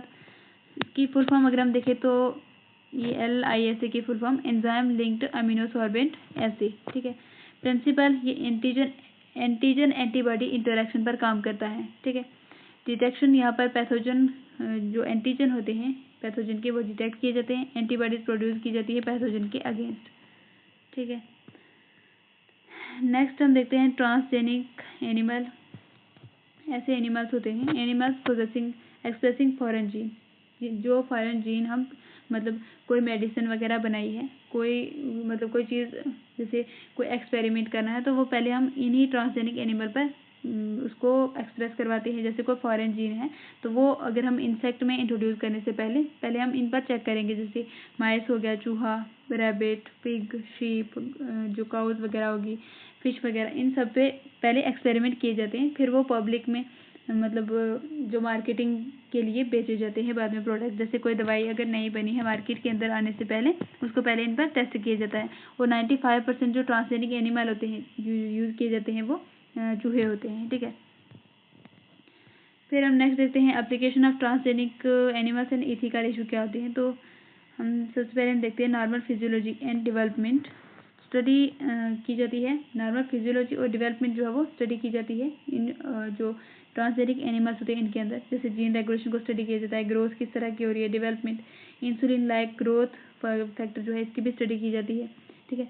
उसके बाद स्टडी की जाती है डिजीज़ के बारे में, मतलब अगर कोई डिजीज़ है तो उसको भी स्टडी किया जाता है इन्हीं के ऊपर, ठीक है। ये मॉडल की तरह यूज़ किए जाते हैं ह्यूमन डिजीज़ को डिटेक्ट करने के लिए, पता करने के लिए उनके बारे में, जैसे cancer, cystic fibrosis, rheumatoid arthritis, Alzheimer disease, इन सभी को स्टडी किया गया है।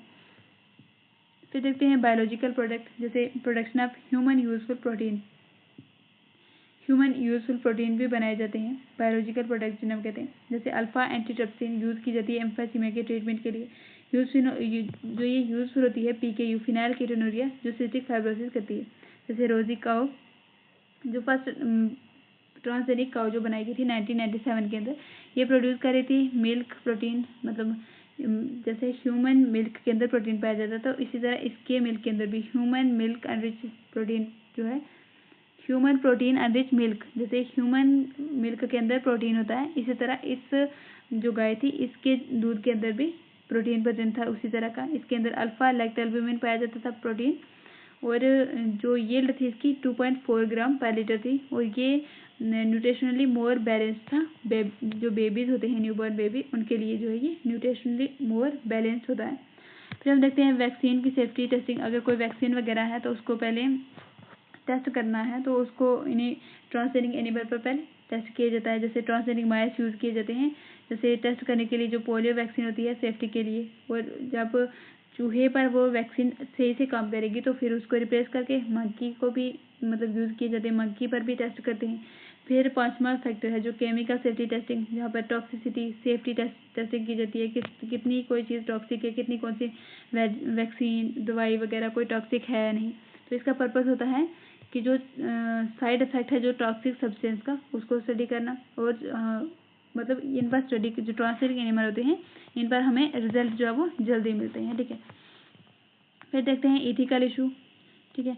इथिकल इशू के अंदर अगर हम देखें तो need for regulation, genetic manipulation जो होता है, इससे अगर हम जेनेटिक मैनिपुलेट करेंगे किसी ऑर्गेनिज्म का तो वो लिविंग ऑर्गेनिज्म को हार्मफुल भी हो सकता है, अनप्रिडिक्टेबल इकोलॉजिकल इफेक्ट देखने को मिल सकते हैं, और इथिकल स्टैंडर्ड भी आ सकते हैं, ठीक है। जिसमें GEAC इंडिया के अंदर एक कमेटी है जो कंट्रोल करती है, रूल्स वगैरह देती है, इसके अंदर जिसका फुल फॉर्म अगर हम देखें तो जेनेटिक इंजीनियरिंग अप्रूवल कमेटी। इसके अंदर वैलिडेट किए जाते हैं जो जेनेटिकली मॉडिफाइड रिसर्च होते हैं उनको वैलिडेट किया जाता है, ठीक है। फिर नेक्स्ट अगर हम देखें तो next access safety, genetically modified organism public use करने से पहले उसकी सेफ्टी का ध्यान रखा जाता है। फिर हम देखते हैं पेटेंट इशू, जहाँ पर जो प्रॉब्लम बढ़ती हैं, patents are guaranteed on, problem arise when patents are guaranteed on biological resource, traditional knowledge या मेडिसिनल प्लांट जो है इन पर पेटेंट लेना, मतलब उनको जो डॉक्यूमेंटेड अपना बनवा लेना, उसे हम कहते हैं पेटेंट इशू। जैसे बासमती राइस, जैसे इंडिया के अंदर अगर हम देखें तो 2 लाख राइस की वैरायटी प्रेजेंट है इंडिया के अंदर, जिसमें से 27 डॉक्यूमेंटेड वैरायटी बासमती की हैं। इशू इसके अंदर ये था कि 1997 के अंदर अमेरिकन कंपनी एक ने पेटेंट ले लिया था। उसने बोला था कि ये जो बासमती राइस है ये हमारे यहाँ उगाया जाता था, इन्होंने उसका हाइब्रिड बनाकर, ठीक है, ये क्लेम कर रहे थे कि न्यू बासमती राइस जो है ये ड्राइव किया गया है इंडियन वैरायटी से, ठीक है। तो इन्होंने पेटेंट ले लिया था उस पर। उसके बाद कंसर्न इसके अंदर अगर हम देखें तो could restrict others from selling basmati, और इसको रोक दिया गया बाद में बासमती को इस तरह से बेचना। इसकी अगर हम एग्जांपल देखें तो जैसे अटेम्प्ट किया गया पेटेंट करने के लिए, जैसे नीम हो गया, और टर्मरिक और नीम दोनों को इनका पेटेंट लिया था पहले, ठीक है। फिर आता है बायोपायरेसी। बायोपायरेसी की अगर हम डेफिनेशन देखें तो यहाँ पर यूज़ किए जाते हैं बायोलॉजिकल रिसोर्स और ट्रेडिशनल नॉलेज के और प्रॉपर अथोराइजेशन और कंपनसेशन नहीं दिया जाता, मतलब किसी का प्रोडक्ट चुरा कर उसको यूज़ करना, उसको कोई भी पैसा वगैरह ना देना, कंपनसेशन ना देना, तो उसे हम कहते हैं बायो पायरेसी। ठीक है, जिसका रीज़न ये है कि जो डेवलपिंग कंट्रीज हैं, मतलब जिनके अंदर जो फाइनेंशियली रिच हैं लेकिन उनके अंदर बायोडाइवर्सिटी कम है, बायोडाइवर्सिटी कम होने की वजह से जो डेवलपिंग कंट्री होती हैं वो जो इस तरह की कंट्री जो इनके अंदर बायोडाइवर्सिटी तो ज़्यादा है लेकिन उनके पास ट्रेडिशनल नॉलेज है, तो वो उसका यूज़ करके उसका फ़ायदा उठाती हैं। ठीक है, मैं फिर से बताती हूँ, जो डेवलपिंग कंट्रीज होती हैं जो फाइनेंशियली रिच होती है, मतलब पैसा उनके पास बहुत है लेकिन बायोडाइवर्सिटी नहीं है, तो वो क्या करती हैं, जो दूसरी कंट्री जिनके पास बायोडाइवर्सिटी ज़्यादा है, ट्रेडिशनल नॉलेज उनका यूज़ करके ये उनकी बायोडाइवर्सिटी को छुपा लेते हैं, बोलते हैं कि ये हमारी बायोडाइवर्सिटी है। ठीक है, तो फिर इसका कॉन्सिक्वेंस अगर हम देखें तो अनफेयर बेनिफिट शेयरिंग, जिनको फ़ायदा मिलना चाहिए उनको नहीं मिलता, एक्सप्लॉयटेशन ऑफ बायो रिसोर्स को ख़राब कर देते हैं इसी तरह। तो इसका प्रिवेंशन अगर हम देखें तो अलग अलग कंट्री ने लॉज बनाए हुए हैं अपने बायोडाइवर्सिटी को कंजर्व करने के लिए, ट्रेडिशनल नॉलेज को बचा कर रखने के लिए। इंडिजीनियस रिसोर्स जो है, मतलब जो एक स्पीशीज एक ही जगह पर अगर पाई जाएगी तो उसको बचा के रखने के लिए, वो कहीं और ना पाई जाए, उसे कहते हैं इंडिजिनियस स्पीशी। तो इसको बचा कर रखने के लिए भी लॉ बनाए गए थे। ठीक है, इंडिया के अंदर भी बनाए गए हैं। तो इसका अगर हम वन शॉट मतलब वन लाइन रिवीजन अगर हम देखें तो टूटी पोटेंसी, एक सेल के पास एबिलिटी होती है पूरा प्लांट बनाने की, उसे हम कहते हैं टूटी potency. Micro propagation, mass production किया जाता है प्लांट्स का टिश्यू कल्चर के दौरान। सोमा क्लोन्स जेनेटिकली आइडेंटिकल होते हैं ये। सोमेटिक हाइब्रिडेशन, जहाँ पर प्रोटोप्लास्ट का फ्यूजन किया जाता है। पोमेटो, जहाँ पर मिक्सर किया जाता है पोटैटो और पोमेटो के प्रोटोप्लास्ट का। जेनेटिकली मॉडिफाइड ऑर्गेनिज्म, जहाँ पर जीन को अल्टर किया जाता है, चेंज किया जाता है। गोल्डन राइस के अंदर विटामिन ए को बढ़ा दिया था। बीटी टॉक्सिन का सोर्स अगर हम देखें तो बैसिलस thuringiensis से लिया था। उसके बाद क्राई 2IA-B, कॉटन बॉलवर्म, ये याद रखना, मैं ऐसे ही पढ़ती हूँ, क्राई 2IA-B। ठीक है, फिर क्राई 1IA-B कॉर्न बोरर के लिए होते हैं। फिर RNAi, gene silencing, double stranded RNA बनाया जाता है यहाँ पर। ADA डेफिशिएंसी, जो gene therapy, first gene therapy disease देखी गई थी उसके अंदर। इली लिली कंपनी ने रिकॉम्बिनेंट इंसुलिन को बनाया था। ठीक है, PCR के अंदर एम्प्लीफाई किया जाता था DNA को, ठीक है, डायग्नोज करने के लिए। एलाइसा के अंदर ये एंटीजन एंटीबॉडी इंटरेक्शन है, बहुत इंपॉर्टेंट है। रोजी काउ, ये ट्रांसजेनिक काउ थी ये। 1997 ईयर भी याद रखना। GEAC अप्रूव किया जाता है इसके अंदर जेनेटिकली रिसर्च और रिलीज किया जाता है। फिर बायोपायरेसी के अंदर बिना पूछे हुए ट्रेडिशनल नॉलेज का यूज़ करके किसी की चीज़ चुरा कर बोलना कि ये मेरी है। ठीक है, तो प्रोटोप्लास्ट, जैसे प्रोटोप्लास्ट का आइसोलेशन करना, ठीक है, फ्यूजन करना दोनों प्रोटोप्लास्ट का, कल्चर मीडियम के अंदर ग्रो करना और पूरा प्लांट बना देना। ठीक है, ये हमने पीछे भी देखा था। तो अब हम नेक्स्ट चैप्टर करेंगे जिसका नाम है ऑर्गेनिज्म एंड पॉपुलेशन। इसके अगर हम इंट्रोडक्शन की बात करें तो इकोलॉजी के अंदर हम स्टडी करते हैं जो इंटरेक्शन पाई जाती हैं ऑर्गेनिज्म के बीच में या दो ऑर्गेनिज्म के बीच में और एबायोटिक इन्वायरमेंट के बीच में जो इंटरेक्शन होती है उनको स्टडी किया जाता है इकोलॉजी के अंदर। इकोलॉजी जो होती है मेनली डील करती है 4 लेवल पर। सबसे पहले अगर हम देखें तो ऑर्गेनिज्म लेवल पर देखने को मिलती है, फिर पॉपुलेशन लेवल पर, फिर कम्युनिटीज़ और फिर बायोम्स लेवल पर। ठीक है, तो पॉपुलेशन इकोलॉजी जो है ये लिंक करती है इकोलॉजी को जेनेटिक्स और इवोल्यूशन के साथ। ये इंपॉर्टेंट स्टेटमेंट है, ये याद रखना। फिर नेक्स्ट देखते हैं हम पॉपुलेशन एट्रीब्यूट्स क्या होते हैं। तो पॉपुलेशन अगर हम देखें तो यहाँ पर ग्रुप ऑफ इंडिविजुअल होते हैं जो सेम स्पीशीज से बिलोंग करते हैं। ये एक वेल डिफाइंड जियोग्राफिकल एरिया के अंदर रहते हैं। ये शेयर करते हैं और सिमिलर रिसोर्स शेयर करते हैं, कम्पीट करते हैं सिमिलर रिसोर्स के लिए और ये पोटेंशियली इंटरब्रीड करेंगे। ठीक है, तो यहाँ पर अगर हम एग्जाम्पल देखें पॉपुलेशन एट्रीब्यूट्स की, अगर हम एग्जाम्पल देखें तो क्रोमेंट्स वेटलैंड्स के अंदर, रैट्स इन एब्रोमन ड्वेलिंग के अंदर इनकी पॉपुलेशन देखने को मिलती है अलग अलग तरह की। जैसे एक टी के जो पेड़ होते हैं फॉरेस्ट के अंदर, बैक्टीरिया कल्चर प्लेट के अंदर, लोटस प्लांट पॉन्ड के अंदर, ये भी एक पॉपुलेशन को शो कर रहे हैं। ठीक है, मतलब सेम स्पीशी के जो ग्रुप ऑफ इंडिविजुअल होते हैं उन्हें हम कहते हैं पॉपुलेशन। ठीक है, फिर हम नेक्स्ट देखते हैं, ये हो गया। हाँ, नेक्स्ट देखते हैं हम एट्रीब्यूट्स ऑफ पॉपुलेशन, क्या क्या होते हैं पॉपुलेशन के एट्रीब्यूट्स। सबसे पहले अगर हम देखें तो सर्टेन कैरेक्टरिस्टिक होते हैं जो पॉपुलेशन, मतलब अगर हम देखें पॉपुलेशन के अंदर अलग अलग तरीके के एट्रीब्यूट्स देखने को मिलते हैं। जैसे अगर हम देखें जो इंडिविजुअल या ऑर्गेनिज्म होते हैं उसके अंदर पॉपुलेशन एट्रीब्यूट्स नहीं होते, लेकिन जो पॉपुलेशन होती है उसके पास एट्रीब्यूट्स होते हैं। Certain characteristic belong to population not the individual organism. ठीक है, बहुत सारे कैरेक्टरिस्टिक फीचर हैं जहाँ पर पॉपुलेशन एट्रीब्यूट्स देखने को मिलते हैं लेकिन इंडिविजुअल ऑर्गेनिज्म के अंदर नहीं प्रेजेंट होते।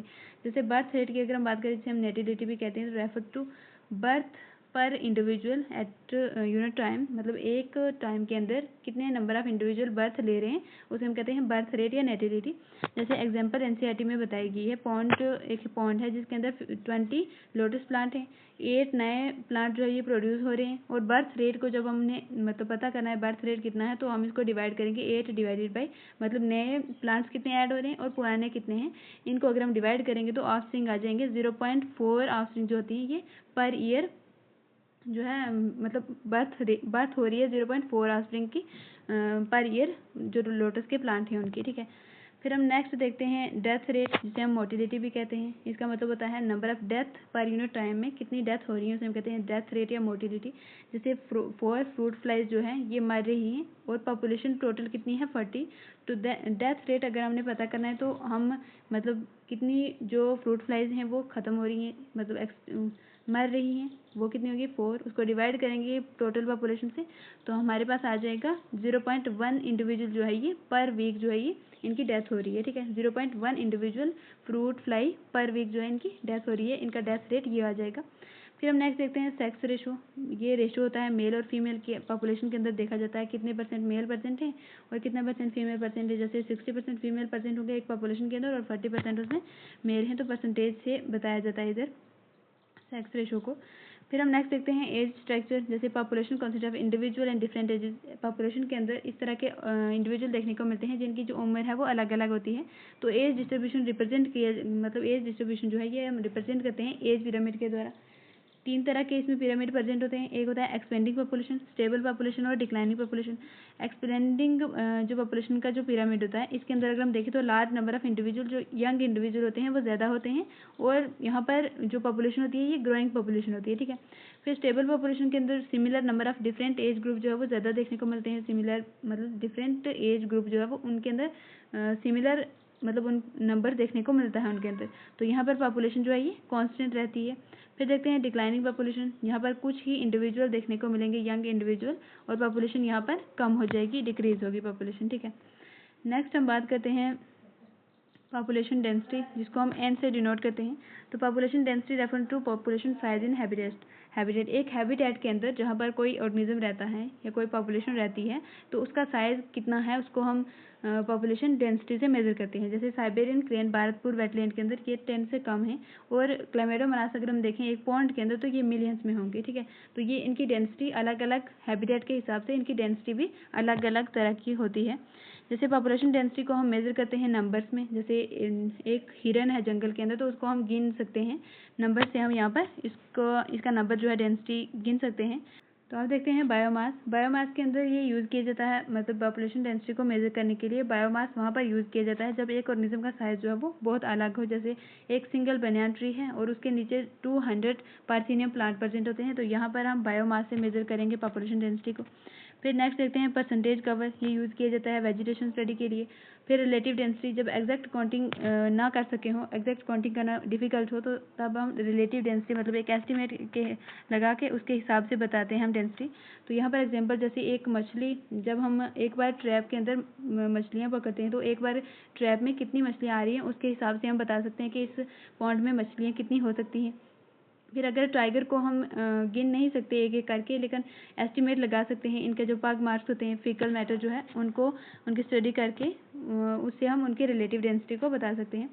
नेक्स्ट हम देखते हैं पॉपुलेशन ग्रोथ के अंदर अगर हम देखें तो पॉपुलेशन साइज जो है ये चेंज होता रहता है कंटिन्यूसली। किस किस की वजह से? सबसे पहले नेटिलिटी मतलब बर्थ की वजह से, मोर्टिलिटी मतलब डेथ की वजह से, इमिग्रेशन, फिर एमिग्रेशन।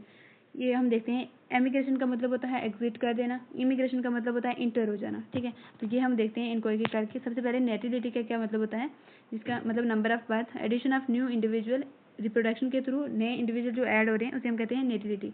यहाँ पर पॉपुलेशन डेंसिटी जो है ये इंक्रीज होगी। फिर देखते हैं मोर्टिलिटी, मतलब नंबर ऑफ डेथ कितनी हो रही है पर यूनिट टाइम के अंदर। तो यहाँ पर लॉस ऑफ इंडिविजुअल हो रहा है, डेथ के थ्रू डेथ होती है इंडिविजुअल की, तो वो वहाँ पर लॉस हो जाता है इंडिविजुअल का, तो यहाँ पर पॉपुलेशन डेंसिटी भी डिक्रीज होती है। फिर देखते हैं इमिग्रेशन। इमिग्रेशन के अंदर एंट्री होती है इंडिविजुअल की, ठीक है, दूसरे हैबिटेट से नए हैबिटेट में जो इंडिविजुअल की एंट्री होती है उसे हम कहते हैं इमिग्रेशन। यहाँ पर पॉपुलेशन डेंसिटी इंक्रीज होगी। फिर है एमिग्रेशन, यहाँ पर मूवमेंट होती है इंडिविजुअल की आउट ऑफ द हैबिटेट, जहाँ पर वो पहले रह रहा था वहाँ से उसकी मूवमेंट कहीं और हो जाएगी, तो उसे हम कहते हैं एमिग्रेशन। यहाँ पर पॉपुलेशन डेंसिटी कम हो जाएगी, ठीक है। तो नेक्स्ट हम देखते हैं पॉपुलेशन ग्रोथ इक्वेशन। अगर हम देखें तो population density at time T, इसको इस तरह इक्वेशन दी जाती है जैसे n+1 N T plus birth plus immigration minus death plus immigration. ये याद रखना इक्वेशन, डायरेक्ट क्वेश्चन इससे इतने नहीं आए लेकिन इक्वेशन पूछ सकता है। यहाँ पर दोनों के बीच में प्लस है, बर्थ और इमिग्रेशन के अंदर भी मतलब इनके बीच में भी प्लस है और डेथ और इमिग्रेशन के बीच में प्लस है, लेकिन इन दोनों के बीच में माइनस है, ठीक है।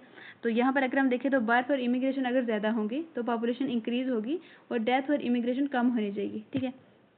फिर यहाँ पर एग्जांपल दी गई है चेस बोर्ड वीट स्टोरी की, जो हमारी एनसीईआरटी में दी हुई है।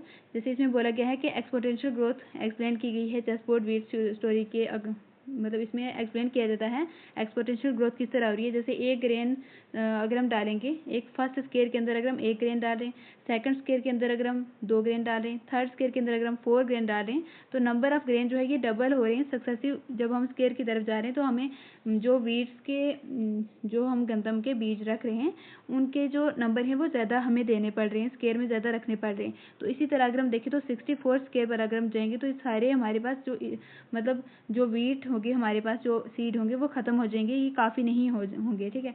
तो फिर इसमें एग्जांपल दी गई है जैसे एक सिंगल पार्थेनियम जब डिवाइड करेगा बाइनरी फिजन के दौरान, अगर इसको अनलिमिटेड रिसोर्स मिलेंगे तो ये 64 डेज में इसकी पॉपुलेशन बहुत ज़्यादा बढ़ जाएगी, ठीक है। एनॉमरस पॉपुलेशन देखने को मिलेगी अगर इसको अनलिमिटेड रिसोर्स मिलेंगे तो, ठीक है।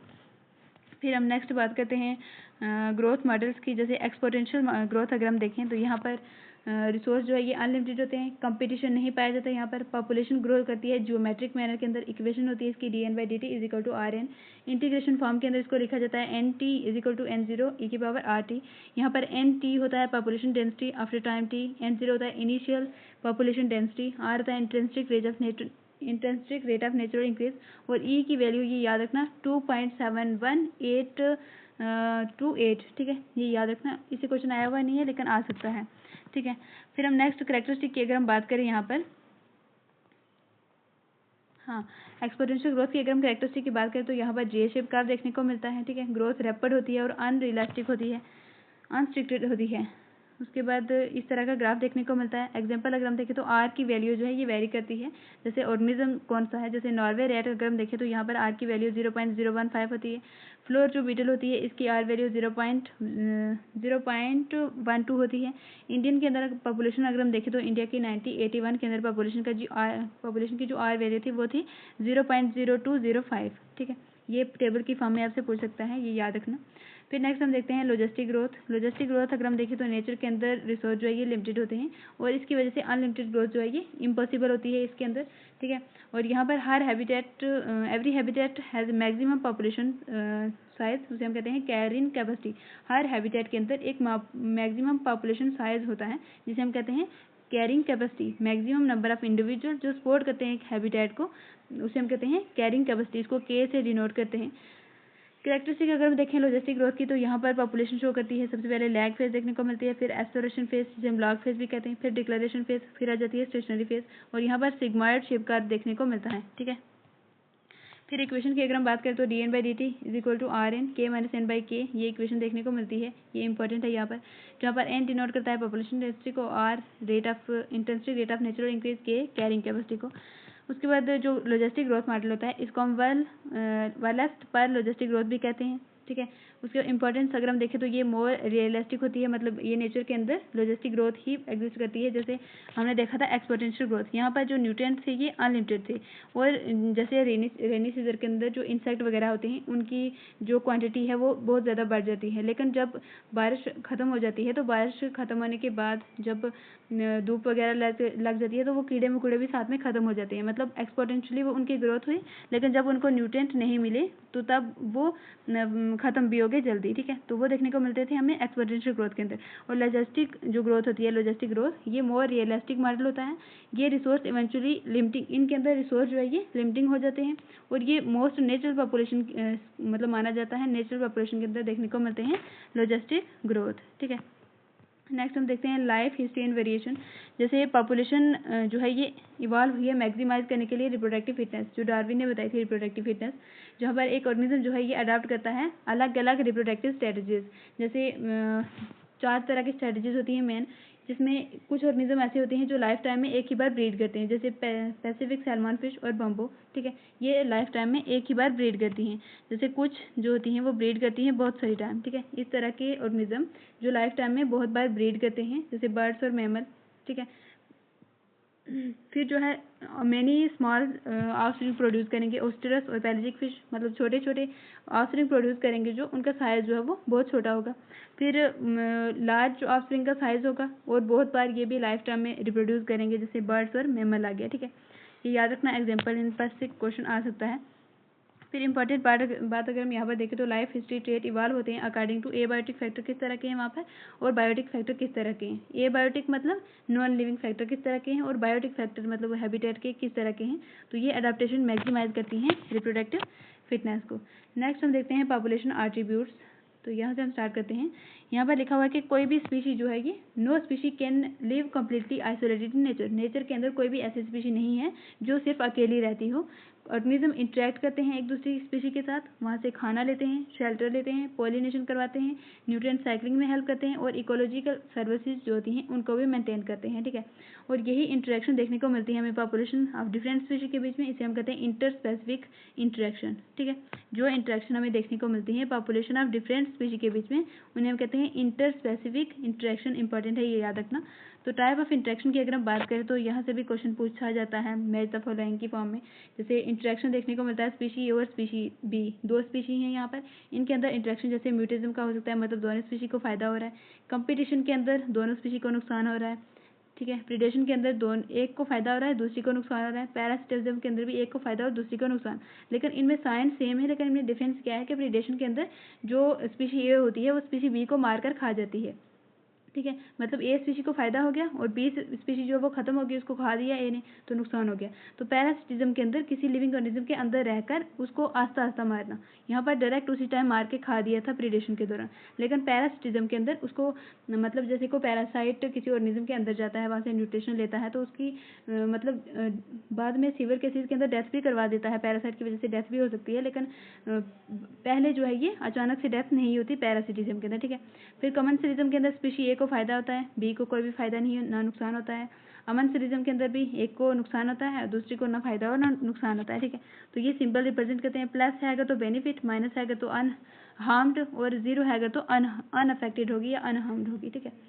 सबसे पहले हम देखते हैं प्रीडेशन, जिसके अंदर प्लस माइनस मतलब एक स्पीशी को फायदा होगा और दूसरी को नुकसान होगा। यहाँ पर इंटरेक्शन देखने को मिलता है, एक स्पीशी जो प्रीडेटर होती है, दूसरी स्पीशी जिसको खाया जाता है, जिसे हम कहते हैं प्रे। जैसे ये प्रीडेटर है, ये खा रहा है इस रैबिट को, तो ये इसका प्रे कर रहा है, इसको फायदा हो रहा है, मतलब यहाँ पर इसको फायदा हो रहा है और इसको नुकसान हो रहा है, ठीक है। तो फिर यहाँ पर जैसे एग्जाम्पल दी हुई है, जो प्रिकली पियर कैक्टस है ऑस्ट्रेलिया के अंदर, इसको इंट्रोड्यूस किया गया था जब अर्ली 1920 के अंदर, तो ये स्प्रेड हो गया था मिलियंस ऑफ हेक्टर्स जगह इसने कवर कर ली थी। तो फिर ये इन्वेजिव हो गया था, नेचुरल प्रीडेटर इसका अब्सेंट है, इसकी वजह से ये ज़्यादा फैल गया था, मतलब इसको नेचुरली कोई प्रीडेटर प्रेजेंट नहीं है इसको खाने के लिए, तो ये ज़्यादा फैल गया था और कंट्रोल किया जाता था ये कैक्टस फीडिंग मोड से, और जो नेटिव हैबिटेट है, ठीक है। नेक्स्ट हम देखते हैं बायोलॉजिकल कंट्रोल किस तरह, based on ability of predator to regulate the prey population. Biological control के अंदर एक एबिलिटी होती है प्रेडेटर की, उसको रेगुलेट करना प्रे पॉपुलेशन को, जो प्रे की पॉपुलेशन होती है उसको बिल्कुल ख़त्म भी ना करना और बिल्कुल कम भी ना करना, मतलब उसको डोमिनेट भी नहीं करने देना और उसको बिल्कुल ख़त्म भी नहीं करना, उसको कंट्रोल किया जाता है इसके अंदर। वाइडली यूज एग्रीकल्चर के अंदर, पेस्ट मैनेजमेंट में भी यूज़ किया जाता है। जैसे हम एग्जाम्पल देखिए, पैस्टर स्टारफिश, यहाँ पर जो है प्रेडेटर जो है राकी इंटरटाइलर कम्युनिटी जो होती है कि पैसिफिक अमेरिकन पैसिफिक कोस्ट के अंदर देखने को मिली थी, जो रिमूव कर रही थी pisaster cause extension of more than, जैसे इस पिजास्टर जो थी इसको इंट्रोड्यूस करवाया था, तो मोर देन 10 वर्टिब्रेट्स की स्पीशीज जो है ये एक ईयर में इंटर स्पेसिफिक कंपटीशन की वजह से एक्सटिंक्ट हो गई थी, ठीक है। तो इंपॉर्टेंस अगर हम देखें यहाँ पर प्रीडेशन का, तो यहाँ पर एनर्जी ट्रांसफर होती है, ठीक है। लोअर ट्रॉफिक लेवल से हायर ट्रॉफिक लेवल पर एनर्जी ट्रांसफर होती है प्रीडेशन की वजह से। हर्बीवोर जो होते हैं जब ये फीड करते हैं प्लांट पर, और प्रीडेटर भी इसी तरह, इसका भी ब्रॉड इकोलॉजिकल सेंस होता है। फिर देखते हैं पॉपुलेशन कंट्रोल, प्रीडेटर रेगुलेट करते हैं प्रे की पॉपुलेशन को। ये एक्सेस मतलब अगर प्रिवेंट करेंगे ज़्यादा प्रे की, जो प्रे हैं उनका ज़्यादा नंबर ना बढ़ जाए, उसको भी कंट्रोल करते हैं ये। उसके बाद ये मेंटेन करते हैं स्पीशी डाइवर्सिटी, रिड्यूस करते हैं कंपटीशन, प्रे स्पीशी के बीच में जो कंपटीशन होता है उसको भी कम करते हैं। फिर ये मेंटेन करते हैं कम्युनिटी के अंदर स्टेबिलिटी को भी मेंटेन रखते हैं। नेक्स्ट हम देखते हैं why predator do not overexploit prey. क्यों प्रीडेटर जो होता है ये बिल्कुल ख़त्म क्यों नहीं करता अपने प्रे को, क्योंकि ये इफ प्रे एक्सटिंक्ट, अगर प्रे जिसको खाता है कोई ऑर्गेनिज्म, मतलब एक स्पीशी अगर खाती है इसको, सिर्फ इसी को खाती है और किसी को नहीं खाती, इसको बिल्कुल खाकर ख़त्म कर देगी, तो इसके लिए एक दिन आएगा कि कुछ प्रे नहीं बचेगा, तो ये भी एक्सटिंक्ट हो जाएगा। तो ये प्रूडेंट होता है, इसको बोला जाता है नेचर के अंदर प्रूडेंट होता है। जो प्रीडेटर होता है ये प्रूडेंट चालाक होता है, तो ये पूरी तरह से अपने प्रे को ख़त्म नहीं करता, ठीक है। फिर अगर हम प्लांट के अंदर जब देखें तो डिफेंस मैकेनिज्म देखने को मिलते हैं। जो प्रे अपने डिफेंस मैकेनिज्म, अपने आप को बचाने के लिए कुछ मैकेनिज्म इवॉल्व कर लेता है, जैसे कैमोफ्लेज, जिसे हम कहते हैं क्रिप्टिक कॉलोरेशन, जैसे देखने को मिलते हैं इंसेक्ट फ्रॉग के अंदर। ये अपने आप को छुपाते हैं, अपने जो प्रीडेटर होता है उससे छुपने से कुछ ना कुछ अपने अंदर कुछ बदलाव करते रहते हैं, ठीक है। अवॉइड डिटेक्शन बाय प्रीडेटर इनको डिटेक्ट ना कर पाए तो ये छुप जाते हैं। दूसरा अगर हम देखें तो पॉइजनस नेचर, कुछ प्रे जो होते हैं ये कुछ टॉक्सिक सब्सटेंस अपने अंदर बना लेते हैं, जिससे प्रीडेटर इनको खाना अवॉइड करता है। जैसे मोनार्क बटरफ्लाई जो है, इसके अंदर ये डिस्टेस्टफुल होता है बर्ड्स के लिए, क्योंकि इसके अंदर एक टॉक्सिक केमिकल पाया जाता है। जब ये कैटरपिलर स्टेज के अंदर होता है तो ये एक पॉइजनस वीड को खा लेता है, जिसकी वजह से इसके अंदर कुछ टॉक्सिक केमिकल रिलीज होते हैं, तो इसको जो प्रीडेटर है वो नहीं मतलब शिकार नहीं कर पाएगा, इसको नहीं खा पाएगा, ठीक है। तो ये भी अपने आप को बचाने के लिए एक डिफेंस मैकेनिज्म है इसके अंदर। प्लांट के अंदर अगर हम देखें डिफेंस मैकेनिज्म, हेर्बीवोर जो प्लांट्स को खाते हैं उनसे बचने के लिए प्लांट क्या क्या इवॉल्व करते हैं। तो plant can not escape from predator, और इनके पास अलग अलग मतलब मैकेनिज्म पाए जाते हैं। प्लांट एक जगह से भागकर दूसरी जगह नहीं जा सकते अपने प्रीडेटर से बचने के लिए, तो यहाँ पर मॉर्फोलॉजिकल डिफरेंस देखने को मिलते हैं। अगर हम देखें तो जो कांटे होते हैं वो डेवलप कर देते हैं, जिसे हम थॉर्न्स कहते हैं, एकेशिया और कैक्टस के अंदर, ठीक है। इसकी वजह से जो इनका प्रीडेटर होता है वो इनको नहीं खाता। फिर देखते हैं केमिकल डिफेंस, यहाँ पर प्लांट जो है ये प्रोड्यूस करते हैं टॉक्सिक कंपाउंड, जैसे इनहिबिट करते हैं फीडिंग, इफेक्ट होता है डाइजेशन उनका, उसके बाद रिप्रोडक्शन डिस्टर्ब हो जाता है, और ये हेर्बीवोर को मार देते हैं बाद में, ठीक है। तो यहाँ पर एग्जांपल है कैरोट्रोपस की, जहाँ पर ये प्रोड्यूस करता है पाइजनस कार्डियक ग्लाइकोसाइडेसिस। इसकी वजह से जो कैटल्स और गोट्स वगैरह होती हैं वो इसको नहीं खाते, ठीक है। नेक्स्ट हम देखते हैं कुछ कमर्शियल प्लांट जो यूज़ करते हैं, कुछ केमिकल अपने अंदर प्रोड्यूस करते हैं डिफेंस के लिए, जैसे निकोटीन, कैफीन, क्वानिन, स्ट्राइन और ओफीम, ठीक है। ये सारे अपने आप को बचाने के लिए प्लांट अपने अंदर प्रोड्यूस करते हैं। नेक्स्ट हम देखते हैं कंपटीशन, जिसके अंदर दोनों स्पीशी को नुकसान हो रहा है। यहाँ पर अगर हम देखें तो competition is the process in which fitness of one species decrease due to the presence of another species. एक स्पीशी की फिटनेस भी कम हो जाएगी अगर दूसरी स्पीशी की प्रेजेंस है तो, ठीक है। इंपॉर्टेंट पॉइंट अगर हम यहाँ पर देखें तो competition is not restricted to closely related species.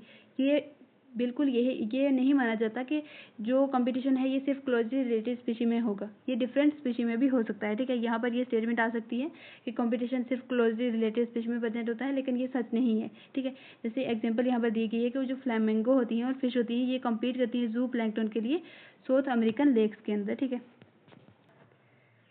तो अब हम देखते हैं resource need not always be limiting. जैसे मतलब अगर हम देखें कंपटीशन जो है ये अगर रिसोर्स बहुत ज़्यादा होगा, रिसोर्स अबंडेंट होगा तो भी कंपटीशन हो सकता है। जैसे इंटरफेरेंस कंपटीशन जिसे हम कहते हैं, जहाँ पर एक स्पीशी जो होती है उसकी फीडिंग एफिशिएंसी कम हो जाती है, जब दूसरी स्पीशी आती है तो उसकी फीडिंग एफिशिएंसी कम हो जाती है। जैसे अगर हम एग्जांपल लें तो एक काऊ है जो घास वगैरह खा रही है, गाय घास खा रही है एक जगह से, और गाय को खाने के लिए अगर शेर आ जाएगा तो वो घास को छोड़कर भाग जाएगी, ठीक है। मतलब दूसरी की प्रेजेंस में वो अपना जो रिसोर्स है उसको छोड़कर भाग गई, ठीक है। फिर देखते हैं कॉम्पिटिटिव एक्सक्लूजन। यहाँ पर लेबोरेटरी में एक्सपेरिमेंट किए जाते हैं जहाँ पर शो किया जाता है कि अगर रिसोर्स लिमिटेड हो तो जो सुपीरियर स्पीशी होगी वो जो इन्फीरियर स्पीशी होगी उसको एलिमिनेट कर देगी, ठीक है। यहाँ पर इसकी एग्जांपल बताई गई है एम्बेडन टेरेटाइज, जिसके अंदर जो नेटिव गैलापागोस आइलैंड था ये एक्सटिंक्ट हो गया था जब इंट्रोड्यूस किया गया था गोट को। तो गोट के अंदर जो ब्राउजिंग एफिशिएंसी होती है ये ज़्यादा होती है, तो ये जो एम्बेडन टेरेटाइज है ये एक्सटिंक्ट हो गया था। तो फिर देखते हैं कंपटीशन रिलीज। यहाँ पर एक स्पीशी जो होती है ये species restricted by superior competitor, और ये एक्सपेंड करेगी और कॉम्पिटिटर को रिमूव कर देगी। मतलब जो सुपीरियर स्पीशी होगी वो मतलब ज़्यादा हो जाएगी, डोमिनेट कर जाएगी, और जो दूसरी स्पीशी होगी उसको रिमूव कर देगी वहाँ से, ठीक है। जैसे ब्रैंकल्स ऑफ स्कॉटलैंड एग्जांपल दी हुई है। जैसे जो ब्रैंकल्स थे, बैलेनस जो थे ये लार्जर थे और ये कॉम्पिटिटिवली सुपीरियर थे, और इन्होंने जब इंटरटाइडल जोन ऑक्यूपाई किया, वहाँ पर जब ये गए तो इनकी वजह से एक्सक्लूड हो गई कैलेथमस एक और स्पीशीज थी, वो रिड्यूस हो गई उस रीजन से, ठीक है। किसकी वजह से, मतलब ये जो स्पीशी है बैलेनस, इसके आने की वजह से जो क्लेथमस जो है ये कम हो गई वहाँ से, ठीक है, एक्सक्लूड कर दी गई। नेक्स्ट हम देखते हैं कम्पिटिटिव एक्सक्लूजन प्रिंसिपल। तो इसमें बोला जाता है कि जब दो क्लोजली रिलेटेड स्पीशीज जो है कम्पीट करती हैं सेम रिसोर्स के लिए, वो को एग्जिस्ट नहीं कर सकती, इनडेफिनेटली वो दोनों एग्जिस्ट नहीं कर सकती। यहाँ पर जो इंफीरियर स्पीशी होगी उसको एलिमिनेट कर दिया जाएगा लास्ट पर। फिर है रिसोर्स पार्शनिंग, जहाँ पर स्पीशी अवॉइड करती है कंपटीशन, यूटिलाइज करती है रिसोर्स को अलग अलग तरह से, जैसे डिफरेंट अपनी जो फीडिंग टाइम्स है वो अलग अलग कर लेगी स्पीशी, और जो फॉरेजिंग पैटर्न्स है उसको भी अलग कर लेगी। जैसे यहाँ पर मैक आर्थर वेबलर जो है इनकी एग्जांपल बताई गई है कि जब 5 क्लोजली रिलेटेड वाइबलर्स होते हैं, ये एक ही पेड़ पर रहते हैं, तो ये कंपटीशन को अवॉइड करने के लिए अपना खाने का जो फॉरेजिंग बिहेवियर है उसको अलग कर लेती है, ठीक है। यहाँ पर याद रखना फॉरेजिंग बिहेवियर, यहाँ पर फॉरेजिंग टाइम नहीं है, फीडिंग टाइम नहीं है, फॉरेजिंग बिहेवियर है, यहाँ से क्वेश्चन आ सकता है, ठीक है। नेक्स्ट हम देखते हैं पैरासिटिज्म, जहाँ पर प्लस माइनस इंटरेक्शन देखने को मिलता है।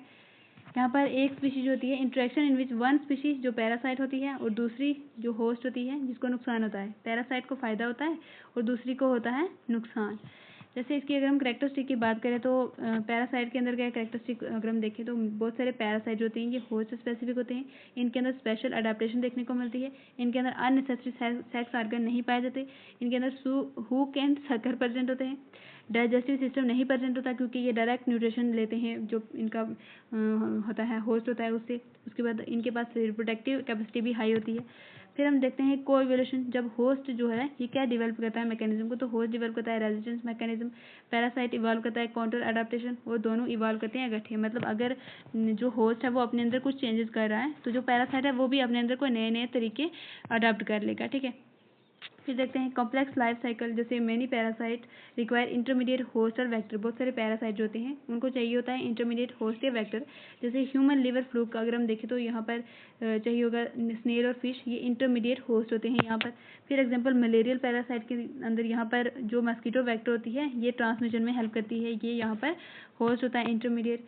फिर हम नेक्स्ट देखते हैं क्या क्या अफेक्ट होते हैं होस्ट को। तो पैरासाइट जो है ये रिड्यूस करेगा होस्ट का सर्वाइवल, उसकी ग्रोथ को कम करेगा, उसके अंदर रिप्रोडक्शन कम करेगा, उसके अंदर पॉपुलेशन डेंसिटी कम हो जाएगी, और इंक्रीज होगी वल्नरेबिलिटी टू प्रीडेटर। मतलब उसकी जैसे वो कमज़ोर होगा तो प्रीडेटर उसको मतलब अच्छे से प्रे कर सकता है, ठीक है, उसका शिकार कर सकता है। फिर हम नेक्स्ट देखते हैं टाइप ऑफ पैरासाइट। कितने टाइप के पैरासाइट देखने को मिलते हैं, तो एक्टो पैरासाइट जो एक्सटर्नल सरफेस होस्ट की बाहर वाली सरफेस पर देखने को मिलते हैं, जिसमें जैसे जो लाइस आती हैं ह्यूमन के अंदर, टिक्स जो डॉग्स के अंदर प्रेजेंट होती हैं, कोपोड्स जो मैरीन फिशेज के अंदर देखने को मिलती हैं। ये इसकी प्रोनाउंसिएशन थोड़ी उल्टी सी है, मुझे बोलने में भूल जाती है। फिर हम नेक्स्ट एग्जांपल देखते हैं कैस्कुटा। ये पैरासाइटिक प्लांट होता है जो प्लांट्स के बाहर पाया जाता है, जिसे हम अमर बेल भी कहते हैं, ठीक है। इसके अंदर क्लोरोफिल नहीं पाई जाती, पत्तियां नहीं पाई जाती, और ये न्यूट्रिशन ऑब्टेन करता है, न्यूट्रिशन लेता है जो प्लांट होता है उसके साथ चिपक कर होस्ट प्लांट से ये न्यूट्रिशन लेता है। फिर हम देखते हैं why female mosquito is not a parasite. क्यों फीमेल मस्कीटो जो है वो पैरासाइट नहीं है, क्योंकि ये सिर्फ ब्लड को मील की तरह लेती है टेम्परेरी, ठीक है, ये परमानेंटली हमारे अंदर नहीं रहती, ये होस्ट के अंदर यहाँ ये नहीं रहती, ठीक है, इसलिए इसको होस्ट नहीं माना जाता। फिर देखते हैं एंडो पैरासाइट जो हमारी बॉडी के अंदर रहते हैं या किसी होस्ट की बॉडी के अंदर रहते हैं, जैसे लिवर, किडनी, लंग्स, आरबीसी, इनके अंदर अगर कोई रहेगा जाके पैरासाइट तो उसे हम कहेंगे एंडो पैरासाइट, ठीक है। इसके अंदर अगर हम कैरेक्टरिस्टिक देखें तो ये हाईली स्पेशलाइज सिंपल एनाटॉमी होती है और इनकी रिप्रोडक्टिव पोटेंशियल जो है ये बहुत हाई होती है। नेक्स्ट हम बात करते हैं ब्रूड पैरासिटिज्म, जहाँ पर इसकी डेफिनेशन अगर हम देखें तो जो बर्ड होते हैं ये अपने अंडे देते हैं दूसरे बर्ड के नेस्ट में, जिसकी वजह से वो उनको गर्म करते हैं और मतलब उनसे बाद में इंक्यूबेशन का मतलब होता है टेम्परेचर को बढ़ाना, ठीक है। और जो होस्ट होता है, जैसे एग्जांपल यहाँ पर दी हुई है जैसे कोयल और क्रो की, जैसे कोयल जो है ये अंडे दे जाती है क्रो के नेस्ट में, और क्रो उन अंडों को अपना मान करके मेरे ही अंडे हैं तो उनको इंक्यूबेट करता है, जिसकी वजह से बच्चे बाद में उस अंडों में से बच्चे निकल जाते हैं, ठीक है। तो यहाँ पर अडाप्टेशन अगर हम देखें तो एग ऑफ पैरासाइट रिजेंबल करते हैं जिससे तरह के होस्ट के एग होते हैं, ठीक है। मतलब अंडे इनके मिलते जुलते हैं जिसकी वजह से अंडे पहचान नहीं पाती, जो क्रो होता है वो पहचान नहीं पाता ये अंडे, ठीक है। तो कलर साइज मार्किंग एक जैसी होती है जिसकी वजह से वो रिजेक्ट नहीं कर पाता, इन अंडों को वो रिजेक्ट नहीं कर पाता कि मेरे हैं कि या किसी और के हैं, ठीक है। तो यहाँ पर इसको जो कोयल होती है ये अपने बच्चे जो है अपने अंडे किसी और के नेस्ट में रखकर वहाँ से अपने बच्चे पैदा करवाती है, ठीक है। फिर हम देखते हैं कमेंसरिज्म, जहाँ पर एक स्पीशी को फायदा होता है और दूसरे को ना तो फायदा हो रहा है ना नुकसान हो रहा है, ठीक है। One species benefit while other are neither harmed and benefited. यहाँ पर एग्जांपल जैसे ऑर्किड मैंगो प्लांट के ऊपर जो देखने को मिलता है, ऑर्किड ग्रो करता है एपिफाइट से हम कहते हैं, मैंगो की ब्रांच के ऊपर ये ग्रो करता है और ये स्पोर्ट मतलब इसको वहाँ से स्पोर्ट मिलती है और मैंगो ट्री जो है वो अनअफेक्टेड रहता है, ये उससे कोई भी न्यूट्रिशन वगैरह कुछ नहीं लेता, ठीक है। दूसरी एग्जांपल है ब्रैंकल्स ऑन एंड वेल, वेल के ऊपर जो देखने को मिलते हैं, ब्रैंकल्स जो होते हैं ये ऑब्टेन ट्रांसपोर्ट एंड हैबिटेट इनको मिलता है जो फिश के ऊपर रहते हैं, और वेल को कोई भी यहाँ से ना फायदा होता है और ना नुकसान होता है। फिर तीसरा अगर हम देखते हैं तो कैटल इग्राट एंड ग्रेजिंग कैटल, जैसे अगर कोई गाय चल रही है तो ये जो इग्राट्स होती हैं ये इसके ऊपर जितने भी एक्टोपैरासाइट हैं उनको खा जाएगी, ठीक है। ग्रेजिंग कैटल जो है वो डिस्टर्ब करेगी, जो इंसेक्ट वगैरह होंगे इसके ऊपर वो उनको खा जाएगी, और इग्रेट्स जो होती है ये फीड करेगी जो मतलब इंसेक्ट वगैरह होते हैं ये इसको खा जाएगी। तो जिसकी जो मतलब फिर से बताती हूँ, जो इंसेक्ट वगैरह इस गाय को डिस्टर्ब कर रहे थे इसके ऊपर एक्टोपैरासाइट थे, मक्खियाँ मच्छर जितनी भी टिक्स वगैरह होती हैं वो सारी इसके ऊपर प्रेजेंट थी, ठीक है। तो वो इसको डिस्टर्ब कर रही थी, इसको तंग कर रही थी, जो ग्रेजिंग कैटल है मतलब चल रही होती गाय है उसको, जो एग्राट्स होती हैं जो इसके गाय या भैंस के आगे पीछे चलती रहती है जब वो चरती है, तो ये क्या करती है इस गाय के ऊपर जो इंसेक्ट होते हैं उनको खाती है। तो यहाँ पर कैटल जो है ये अनअफेक्टेड रहती है, इसको ना तो इसकी वजह से कोई फ़ायदा होता है ना नुकसान होता है, लेकिन फ़ायदा होता है क्या कि इसको जो डिस्टर्ब कर रहे थे इंसेक्ट वो अब इसको नहीं मतलब खाएंगे, ठीक है।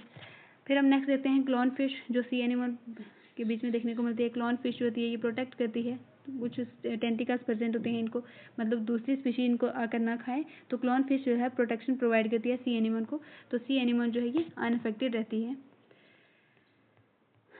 फिर हम नेक्स्ट देखते हैं म्यूटेलिज्म, जहाँ पर दोनों स्पीशी को फायदा मिलता है। यहाँ पर इंटरेक्शन दोनों स्पीशी जो होती है उनमें उनको बेनिफिट होता है एक दूसरे से, जैसे म्यूटिज्म लाइकन जो है ये जुड़ा होता है फंगस और साइनोबैक्टीरिया या एल्गी के बीच में, तो यहाँ पर इनका बेनिफिट अगर हम देखें तो एल्गी जो है ये फूड प्रोवाइड करती है और फंगस जो है ये शेल्टर और वाटर प्रोवाइड करती है।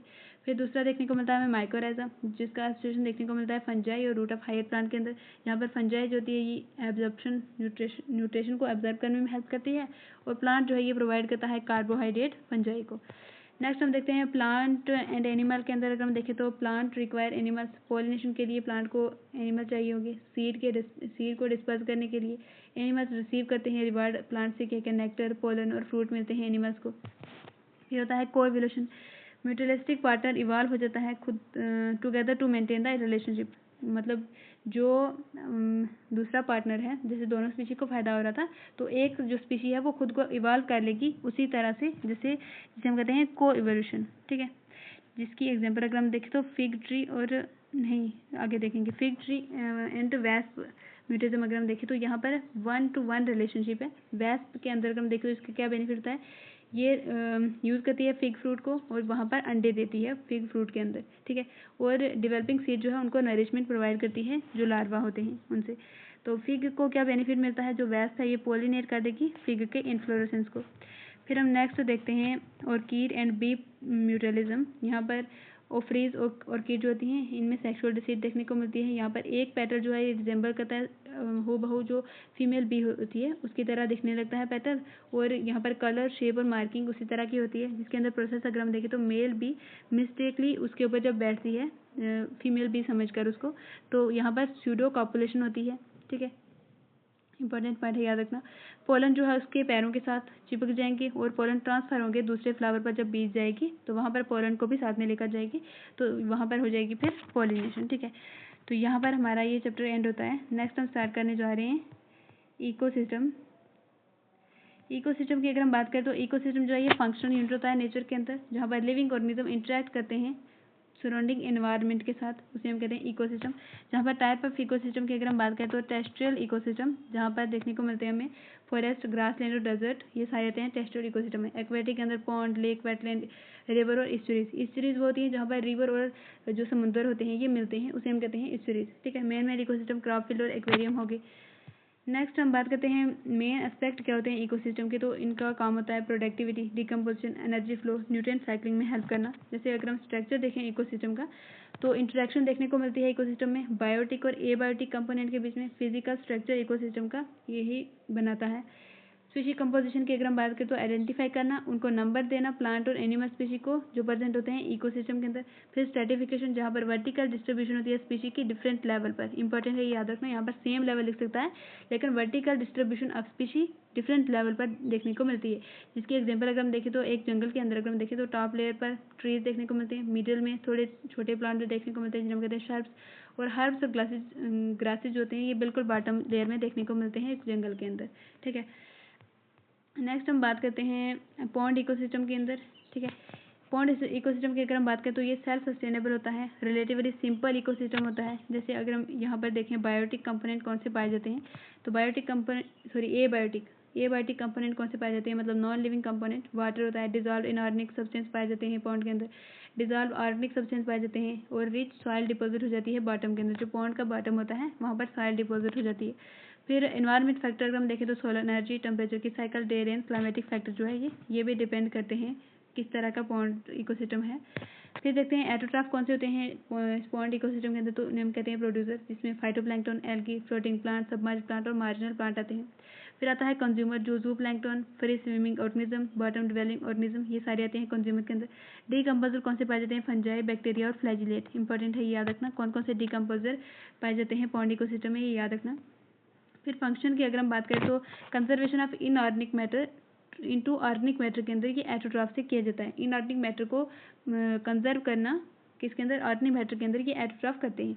फिर कंज्यूम करना एटोट्रॉफ, कंजप्शन ऑफ एटोट्रॉफ बाय हेटोट्रॉफ। जो एटोट्रॉफ होते हैं इनको कौन कंज्यूम करते हैं, हेटोट्रॉफ, मतलब प्लांट को कौन खाते हैं, जो दूसरे जैसे एनिमल्स होते हैं ये खाते हैं प्लांट को। ठीक है, तो एनिमल्स हो गए हेटोट्रॉफ और प्लांट हो गया एटोट्रॉफ। एटोट्रॉफ मतलब जो अपना खाना खुद बनाता है, और हेटोट्रॉफ जो किसी पर डिपेंड करता है खाने के लिए। फिर देखते हैं decomposition, mineralization of dead matter भी इसी के अंदर किया जाता है। डिकम्पोजिशन, मिनरलाइजेशन डेड मैटर का, रिसाइकलिंग किया जाता है न्यूट्रिएंट का, यूनिट डायरेक्शन फ्लो होती है एनर्जी हाई ट्रॉफिक लेवल की तरफ, और कुछ एनर्जी जो होती है ये हीट की फॉर्म में, जब दूसरे ट्रॉफिक लेवल में एनर्जी ट्रांसफर होती है तो कुछ एनर्जी हीट की फॉर्म में लॉस हो जाती है। ठीक है, फिर हम नेक्स्ट बात करते हैं प्रोडक्टिविटी। प्रोडक्टिविटी की अगर हम बात करें तो यहाँ पर productivity is the rate of biomass production in ecosystem. एक इकोसिस्टम के अंदर कितना रेट ऑफ बायोमास प्रोड्यूस हो रहा है उसे हम कहते हैं प्रोडक्टिविटी। जहाँ पर प्राइमरी प्रोडक्शन की अगर हम बात करें तो amount of biomass of organic matter या बायोमास या ऑर्गेनिक मैटर प्रोड्यूस हो रहा है पर यूनिट टाइम में, over the period of time photosynthesis के दौरान कितना ऑर्गेनिक मैटर बन रहा है उसे हम कहते हैं प्राइमरी प्रोडक्टिविटी। जिसके अंदर अगर हम यूनिट देखें तो इसको इस तरह रिप्रेजेंट किया जाता है, जैसे ग्राम पर स्क्वायर मीटर। फिर यूनिट मतलब ये याद रखना, यहाँ से क्वेश्चन आ सकता है। फिर किलो कैलोरीज पर स्क्वायर मीटर, इसमें भी मतलब इसको एक्सप्रेस किया जाता है यूनिट में। फिर प्रोडक्टिविटी के अगर हम यूनिट देखें तो यहाँ पर भी एक्सप्रेस किया जाता है जैसे ग्राम्स पर स्क्वायर मीटर पर ईयर। ठीक है, फिर जो एनर्जी होती है उसको किस तरह, जैसे किलो कैलोरी पर स्क्वायर किलोमीटर पर ईयर, इस तरह इसको एक्सप्रेस किया जाता है। फिर हम नेक्स्ट देखते हैं टाइप ऑफ प्रोडक्टिविटी। जैसे दो तरह की यहाँ पर बताई गई हैं, वो और भी होती हैं, जैसे secondary productivity, primary tertiary productivity, वो अलग होती है। लेकिन टाइप ऑफ प्रोडक्टिविटी सबसे पहले हम मेन जो हमारे सिलेबस में है जिसमें है ग्रॉस प्राइमरी प्रोडक्टिविटी, जिसे हम जीबीपी कहते हैं। जीबीपी मतलब rate of production of organic matter photosynthesis के दौरान, उसे हम कहते हैं जीबीपी। नेट प्राइमरी प्रोडक्टिविटी जिसे हम कहते हैं एनपीपी, इसका फार्मूला है, एनपीपी का फार्मूला है जीपीपी माइनस रेस्पिरेटरी लॉस। जो पूरा ऑर्गेनिक मैटर फोटोसिंथेसिस के दौरान बन रहा है उससे अगर हम रेस्पिरेटरी लॉस को माइनस करेंगे तो हमारे पास आ जाएगा नेट प्राइमरी प्रोडक्टिविटी। जहाँ पर जीपीपी ये फुल फॉर्म याद रखना, और आर का मतलब होता है रेस्पिरेटरी लॉस। ठीक है, यहाँ से क्वेश्चन आया हुआ है पहले, ये याद रखना। नेक्स्ट देखते हैं क्या सिग्निफिकेंस है नेट प्राइमरी प्रोडक्टिविटी के। तो नेट प्राइमरी प्रोडक्टिविटी वो अवेलेबल बायोमास होता है जो हर्बीवोर से डिकम्पोजिशन में, मतलब हर्बीवोर और डिकम्पोजर के लिए जो बायोमास अवेलेबल होता है उसे हम कहते हैं नेट प्राइमरी प्रोडक्टिविटी। ठीक है, फिर देखते हैं सेकेंडरी प्रोडक्टिविटी, जो नया ऑर्गेनिक मैटर फॉर्म होता है कंज्यूमर के द्वारा, उसे हम कहते हैं सेकेंडरी प्रोडक्टिविटी। नेक्स्ट हम देखते हैं कौन कौन से फैक्टर जो है ये प्रोडक्टिविटी को अफेक्ट करते हैं। जैसे प्लांट की स्पीशी कौन सी है उस पर भी प्रोडक्टिविटी डिपेंड करेगी। इन्वायरमेंट फैक्टर किस तरह के हैं, न्यूट्रिएंट किस तरह के, जहाँ पर प्लांट पाया जा रहा है वहाँ पर न्यूट्रिएंट किस तरह के हैं, फोटोसिंथेसिस कैपेसिटी क्या है प्लांट की। इंपॉर्टेंट फैक्टर अगर हम देखें यहाँ पर फैक्ट इंपॉर्टेंट अगर हम देखें, ये इंपॉर्टेंट है, याद रखना। एनुअल नेट प्लांट प्रोडक्टिविटी पूरे बायोस्फीयर की 170 बिलियन टन है ड्राई वेट की, ठीक है, इंपॉर्टेंट है, याद रखना। यहाँ पर लिख सकता है वेट वेट, लेकिन ड्राई वेट की 170 बिलियन टन है, ठीक है। ओशन जो है ये कवर करता है 70% अर्थ का सरफेस, ये तो सबको पता ही होता है। उसके बाद ओशन के अंदर प्रोडक्टिविटी अप्रॉक्सीमेटली 55 बिलियन टन है, और बाकी बची हुई जो है वो लैंड पर देखने को मिलती है हमें प्रोडक्टिविटी, ठीक है। नेक्स्ट हम बात करते हैं डिकम्पोजिशन की। डिकम्पोजिशन के अंदर अगर हम देखें तो ब्रेक डाउन ऑफ ऑर्गेनिक, एक मिनट, हाँ, डिकम्पोजिशन के अंदर क्या किया जाता है, ब्रेक डाउन किया जाता है। जो कॉम्प्लेक्स ऑर्गेनिक मैटर होते हैं उनको इनऑर्गेनिक सब्सटेंस के अंदर ब्रेक डाउन कर दिया जाता है, जैसे कार्बन डाइऑक्साइड, वाटर और न्यूट्रिएंट। डिकम्पोजर कौन से होते हैं जो डिकम्पोजिशन में हेल्प करते हैं, बैक्टीरिया और फंजाई, ठीक है। डेट्राइटस की अगर हम बात करें तो ये डेड प्लांट का कोई रिमेन पार्ट्स होगा, या डेड एनिमल्स या फीकल मैटर होगा, उसे हम कहते हैं डेट्राइटस। जैसे एग्जांपल में जैसे पत्तियां होंगी जो गिर जाती हैं प्लांट से, जो प्लांट के बार्क वगैरह हो गए, छिलके, उसके बाद फ्लावर वगैरह हो गए, एनिमल्स का रिमेन, फीकल मैटर जो है, ये सारे आते हैं डेट्राइटस के अंदर। नेक्स्ट हम बात करते हैं डिकम्पोजिशन, हाँ, ये देखते हैं स्टेप क्या क्या होते हैं डिकम्पोजिशन के अंदर। तो सबसे पहले आता है फ्रेगमेंटेशन, जहाँ पर डेट्रीवोरस जो है ये ब्रेक करता है डेट्राइटस को स्मॉल पार्टिकल के अंदर, जिसकी एग्जांपल है अर्थवर्म। अर्थवर्म जो है ये फ्रेगमेंटेशन में हेल्प करता है, ये डेट्रीवोरस को ब्रेक करता है छोटे पार्टिकल्स के अंदर। दूसरा स्टेप है लीचिंग, यहाँ पर वाटर सोल्यूबल इनऑर्गेनिक न्यूट्रिएंट होते हैं ये चले जाते हैं सॉइल की जो लेयर होती हैं, सॉइल की अलग अलग लेयर होती है उनमें चले जाते हैं, और वहाँ पर प्रेसिपिटेट हो जाते हैं अनअवेलेबल सॉल्ट की फॉर्म में, ठीक है। फिर तीसरा स्टेप है जहाँ पर कैटाबॉलिज्म किया जाता है। बैक्टीरियल या फंगल एंजाइम जो है ये डिग्रेड करते हैं, तोड़ते हैं डेट्राइटस को इनऑर्गेनिक सब्सटेंस के अंदर। फिर किया जाता है ह्यूमिफिकेशन, ये डार्क कलर अमॉर्फस सब्सटेंस होता है जिसे हम कहते हैं ह्यूमस। फिर किया जाता है मिनरलाइजेशन, जहाँ पर फर्दर डिग्रेड किया जाता है इस ह्यूमस को माइक्रोब की हेल्प से, और इनऑर्गेनिक न्यूट्रिएंट में मतलब कन्वर्ट किया जाता है। कैरेक्टरिस्टिक की अगर हम बात करें, जो ह्यूमस होता है ये रेजिस्टेंट होता है माइक्रोबियल एक्शन से, डिकम्पोजिशन इसका बहुत आस्था होता है, कोलाइडल होता है नेचर के अंदर, और ये रिजर्वर ऑफ न्यूट्रिएंट की तरह भी एक्ट करता है जो ह्यूमस होता है, ठीक है। फिर हम देखते हैं कौन कौन से फैक्टर हैं जो अफेक्ट करते हैं डिकम्पोजिशन को। सबसे पहले केमिकल फैक्टर, मतलब केमिकल कंपोजिशन किस तरह की है डेट्राइटस की, वो भी अफेक्ट करता है डिकम्पोजिशन किस तरह से होगा। जैसे आस्था स्लो डिकम्पोजिशन होगा जब डेट्राइटस के अंदर लैग्निन और काइटिन प्रेजेंट है। फास्टर डिकम्पोजिशन होगा जब डेट्राइटस के अंदर नाइट्रोजन या वाटर सोल्यूबल सब्सटेंस प्रेजेंट है, जैसे शुगर हो गया, तो डिकम्पोजिशन जल्दी होगा। फिर क्लाइमेटिक फैक्टर भी देखे जाते हैं, जैसे जो फेवर करेंगे डिकम्पोजिशन को, जैसे वार्म टेम्परेचर है अगर और मॉइस्ट कंडीशन के अंदर डिकम्पोजिशन जल्दी होगा। और अगर डिकम्पोजिशन आस्था होगा या इनहिबिट हो जाएगा डिकम्पोजिशन बिल्कुल, अगर टेम्परेचर बिल्कुल लो है, एनारोबिक मतलब ऑक्सीजन नहीं है, तो डिकम्पोजिशन आस्था होगा। जिसकी वजह से अगर डिकम्पोजिशन नहीं होगा, मतलब डिकम्पोजिशन या तो इनहिबिट हो जाएगा या आस्था हो रहा है, तो इसकी वजह से जो ऑर्गेनिक मैटर है ये एक्यूमुलेट होगा अर्थ की सरफेस पर, ठीक है। नेक्स्ट हम देखते हैं एनर्जी फ्लो, किस तरह एनर्जी फ्लो होती है। तो सोर्स ऑफ एनर्जी की अगर हम बात करें तो except deep sea hydrothermal ecosystem, sun जो है ये अल्टीमेट सोर्स होता है एनर्जी का सारे इकोसिस्टम में, ठीक है। जैसे अगर हम देखें जो इस तरह के प्लांट जो बिल्कुल समुद्र में नीचे पाए जाते हैं, जहाँ पर जो सूरज की किरणें हैं वो नहीं पहुँच सकती, उनको छोड़कर बाकी जितने भी इकोसिस्टम होते हैं वहाँ पर सन जो है ये अल्टीमेट सोर्स है एनर्जी का, ठीक है। ये इंपॉर्टेंट पॉइंट है, याद रखना। फिर हम देखें तो एनर्जी कैप्चर की जाती है, प्लांट होते हैं ये कैप्चर करते हैं 2 से 10% ऑफ पावर। पावर का मतलब होता है फोटोसिंथेटिकली एक्टिव रेडिएशन, ये लेस देन 50% होती है। जो सोलर रेडिएशन आ रही होती है उनका लेस देन 50% होती है पावर, ठीक है। और इसका 2 से 10% प्लांट कैप्चर करते हैं, और ये स्मॉल अमाउंट ऑफ सस्टेन रहती है पूरे लिविंग वर्ल्ड के अंदर। एनर्जी प्रोग्राम देखें तो ये सन से जाती है प्रोड्यूसर में, मतलब प्लांट के अंदर, फिर जाती है कंज्यूमर में, ठीक है। और एनर्जी फ्लो जो होती है यूनिडायरेक्शनल होती है और नॉन साइक्लिक होती है। फिर हम देखते हैं प्रोड्यूसर, जो ग्रीन प्लांट होते हैं इन्हें हम कहते हैं प्रोड्यूसर। टेरेस्ट्रियल प्लांट जैसे हर्बीवोर प्लांट हो गए, वुडी प्लांट।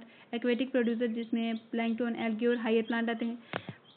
फिर हम बात करते हैं कंज्यूमर की। 3 तरह के कंज्यूमर होते हैं, प्राइमरी कंज्यूमर, सेकेंडरी कंज्यूमर और टर्शियरी कंज्यूमर।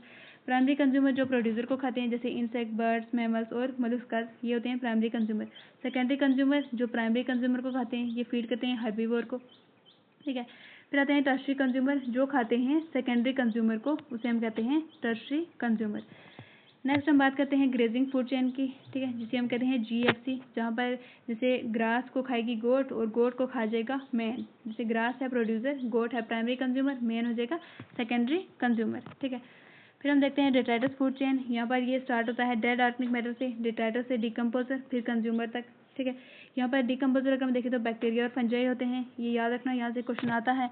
यहाँ पर जो डिकम्पोजर होते हैं इन्हें हम सैप्रोफाइट्स भी कहते हैं। सैप्रोफाइट जो डेड ऑर्गेनिक मैटर से अपना खाना खाते हैं उन्हें हम कहते हैं सैप्रोफाइट्स। ये सिक्रीट करते हैं डाइजेस्टिव एंजाइम जो एब्जॉर्ब करते हैं सिंपल इनऑर्गेनिक सब्सटेंस के अंदर। ठीक है, नेक्स्ट हम बात करते हैं कंपैरिजन। अगर हम करें एक्वेटिक इकोसिस्टम और टेरेस्ट्रियल इकोसिस्टम का अगर हम कंपैरिजन करें तो एक्वेटिक इकोसिस्टम जो ग्रेजिंग फूड चेन होता है ये मेजर पाथवे होता है एनर्जी फ्लो का एक्वेटिक इकोसिस्टम के अंदर। ठीक है, और टेरेस्ट्रियल इकोसिस्टम के अंदर मोस्ट एनर्जी फ्लो होती है डेट्राइटस फूड चेन के द्वारा।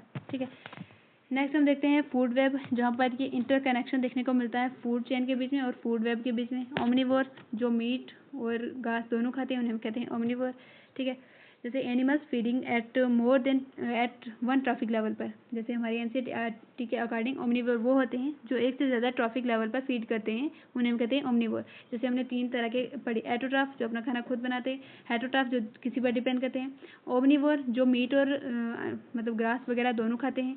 मतलब जैसे हम हो गए, हम सब्जियां भी खाते हैं और हम मीट वगैरह भी खाते हैं। ठीक है, फिर ओमनिवोर एक होते हैं कार्निवोर जो सिर्फ मीट खाते हैं और एक होते हैं हर्बीवोर जो सिर्फ घास खाते हैं। ठीक है, तो इसके एग्जांपल अगर हम देखें ओमनिवोर की तो काकरोच, क्रो और ह्यूमन बीइंग जो है ये ओमनिवोर के अंदर आते हैं। ठीक है, नेक्स्ट हम बात करते हैं ट्रॉफिक लेवल की। ट्रॉफिक लेवल अगर हम देखें तो एक स्पेसिफिक पोजीशन होती है जो एक ऑर्गेनिज्म की फूड चेन के अंदर वहाँ पर देखने को मिलती है, इसे हम कहते हैं ट्रॉफिक लेवल।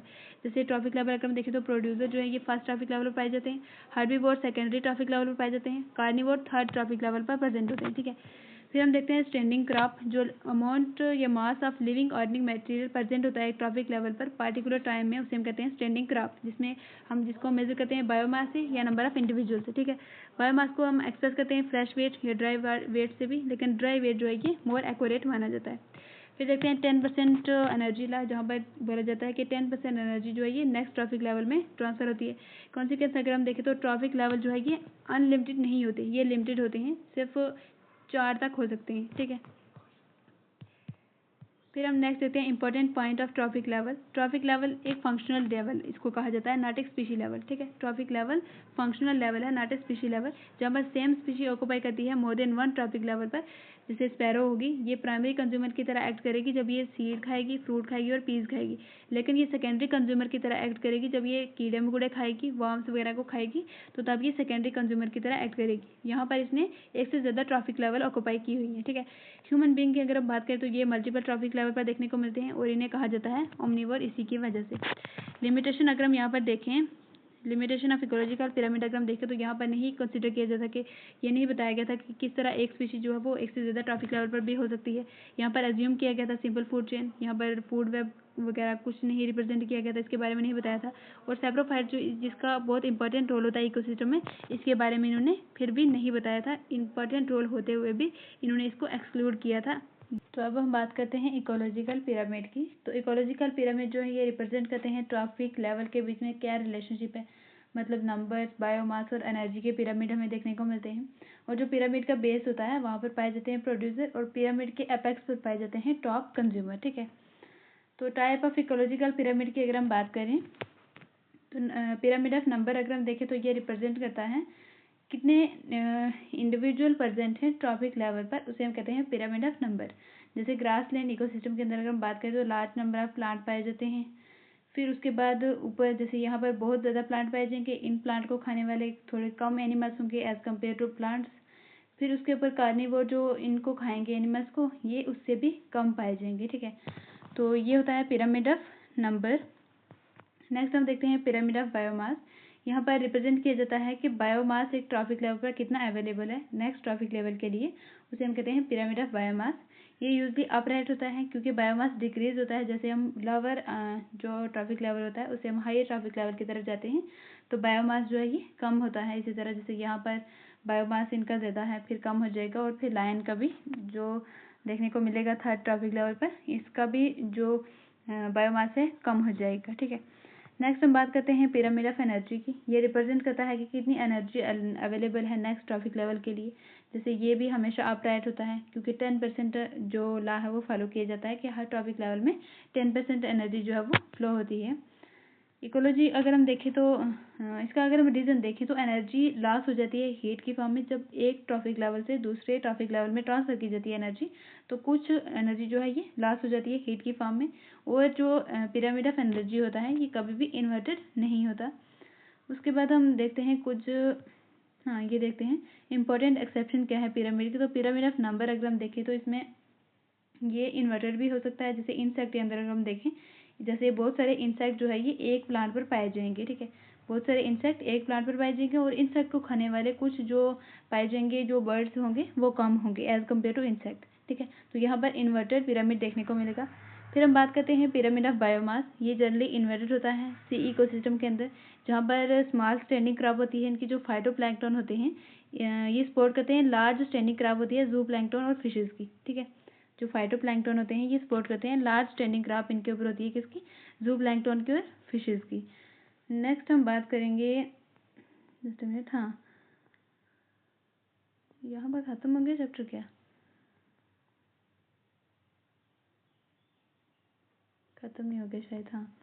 नेक्स्ट हम क्विक रिवीजन अगर हम देखें इस चैप्टर की तो सबसे पहले ये देखने को मिलते हैं इकोसिस्टम के फंक्शन यूनिट अगर हम देखें तो प्रोडक्टिविटी, डिकम्पोजिशन, एनर्जी फ्लो और न्यूट्रिएंट साइक्लिंग होते हैं। डिकम्पोजिशन के अंदर ये स्टेप इन्वॉल्व होते हैं। फार्मूला क्या होता है, जैसे एनपीपी क्या होती है, ग्रॉस प्राइमरी प्रोडक्टिविटी से जब हम रिस्पायरेटरी लॉस को माइनस करेंगे तो वो आ जाएगा एनपीपी। ये कुछ फैक्ट हैं, ये भी याद रखना। उसके बाद ये पिरामिड्स के बारे में याद रखना थोड़ा बहुत। ओमनीवोर्स क्या होते हैं, जैसे क्रो, कॉकरोच और ह्यूमन बींग जो है ये ओमनीवोर्स हैं। ये इंपॉर्टेंट है, ये याद रखना कि पॉन्ड इकोसिस्टम के अंदर प्रोड्यूसर होते हैं phytoplankton, algae, aquatic plants. Consumer कौन से होते हैं, जू प्लैंक्टन और एक्वेटिक एनिमल्स, ठीक है। फाइटोप्लैंक्टन जो है ये प्रोड्यूसर होते हैं और जू प्लैंक्टन जो है ये कंज्यूमर होते हैं। डिकम्पोजर के अंदर अगर हम बात करें तो बैक्टीरिया, फंजाई और फ्लैजिलेट जो है ये डिकम्पोजर के अंदर आते हैं। तो यहाँ पर हमारा ये चैप्टर एंड होता है। कहाँ चला गया, हाँ। तो अब हम स्टार्ट करेंगे नया चैप्टर जिसका नाम है बायोडाइवर्सिटी एंड कंजर्वेशन। इसमें हम सबसे पहले अगर हम देखें तो बायोडाइवर्सिटी का मतलब होता है जितनी भी बायोडाइवर्सिटी होती है, ठीक है। डेफिनेशन अगर हम देखें तो बायोडाइवर्सिटी इज कंबाइंड डाइवर्सिटी, सारी जो लेवल होती हैं बायोलॉजिकल ऑर्गेनाइजेशन की उन सबको अगर हम कंबाइन करेंगे तो उसे हम कहेंगे बायोडाइवर्सिटी। ये टर्म जो है बायोडाइवर्सिटी इसको पॉपुलराइज किया था एडवर्ड विल्सन ने। डाइवर्सिटी एग्जिस्ट करती है फ्रॉम मैक्रो मालिक्यूल से लेकर बायोम तक जो है ये हमें डाइवर्सिटी देखने को मिलती है, मतलब अलग अलग तरह के ऑर्गेनिज्म देखने को मिलते हैं। लेवल ऑफ बायोडाइवर्सिटी अगर हम देखें तो सबसे पहले हम देखते हैं जेनेटिक डाइवर्सिटी, मतलब एक स्पीशी के अंदर जीन लेवल पर क्या डाइवर्सिटी है, किस मतलब डिफरेंट तरह की जो जीन एक स्पीशी के अंदर प्रेजेंट होते हैं उसे हम कहते हैं जेनेटिक डाइवर्सिटी। जिसकी एग्जांपल अगर हम देखें तो रोवल्फिया वोमेटेरिया जो है ये ग्रो करता है डिफरेंट हिमालय रीजन के अंदर और इसके अंदर वेरिएशन देखने को मिलते हैं। पोटेंसी और कंसंट्रेशन रेजर पाइन एक केमिकल होता है।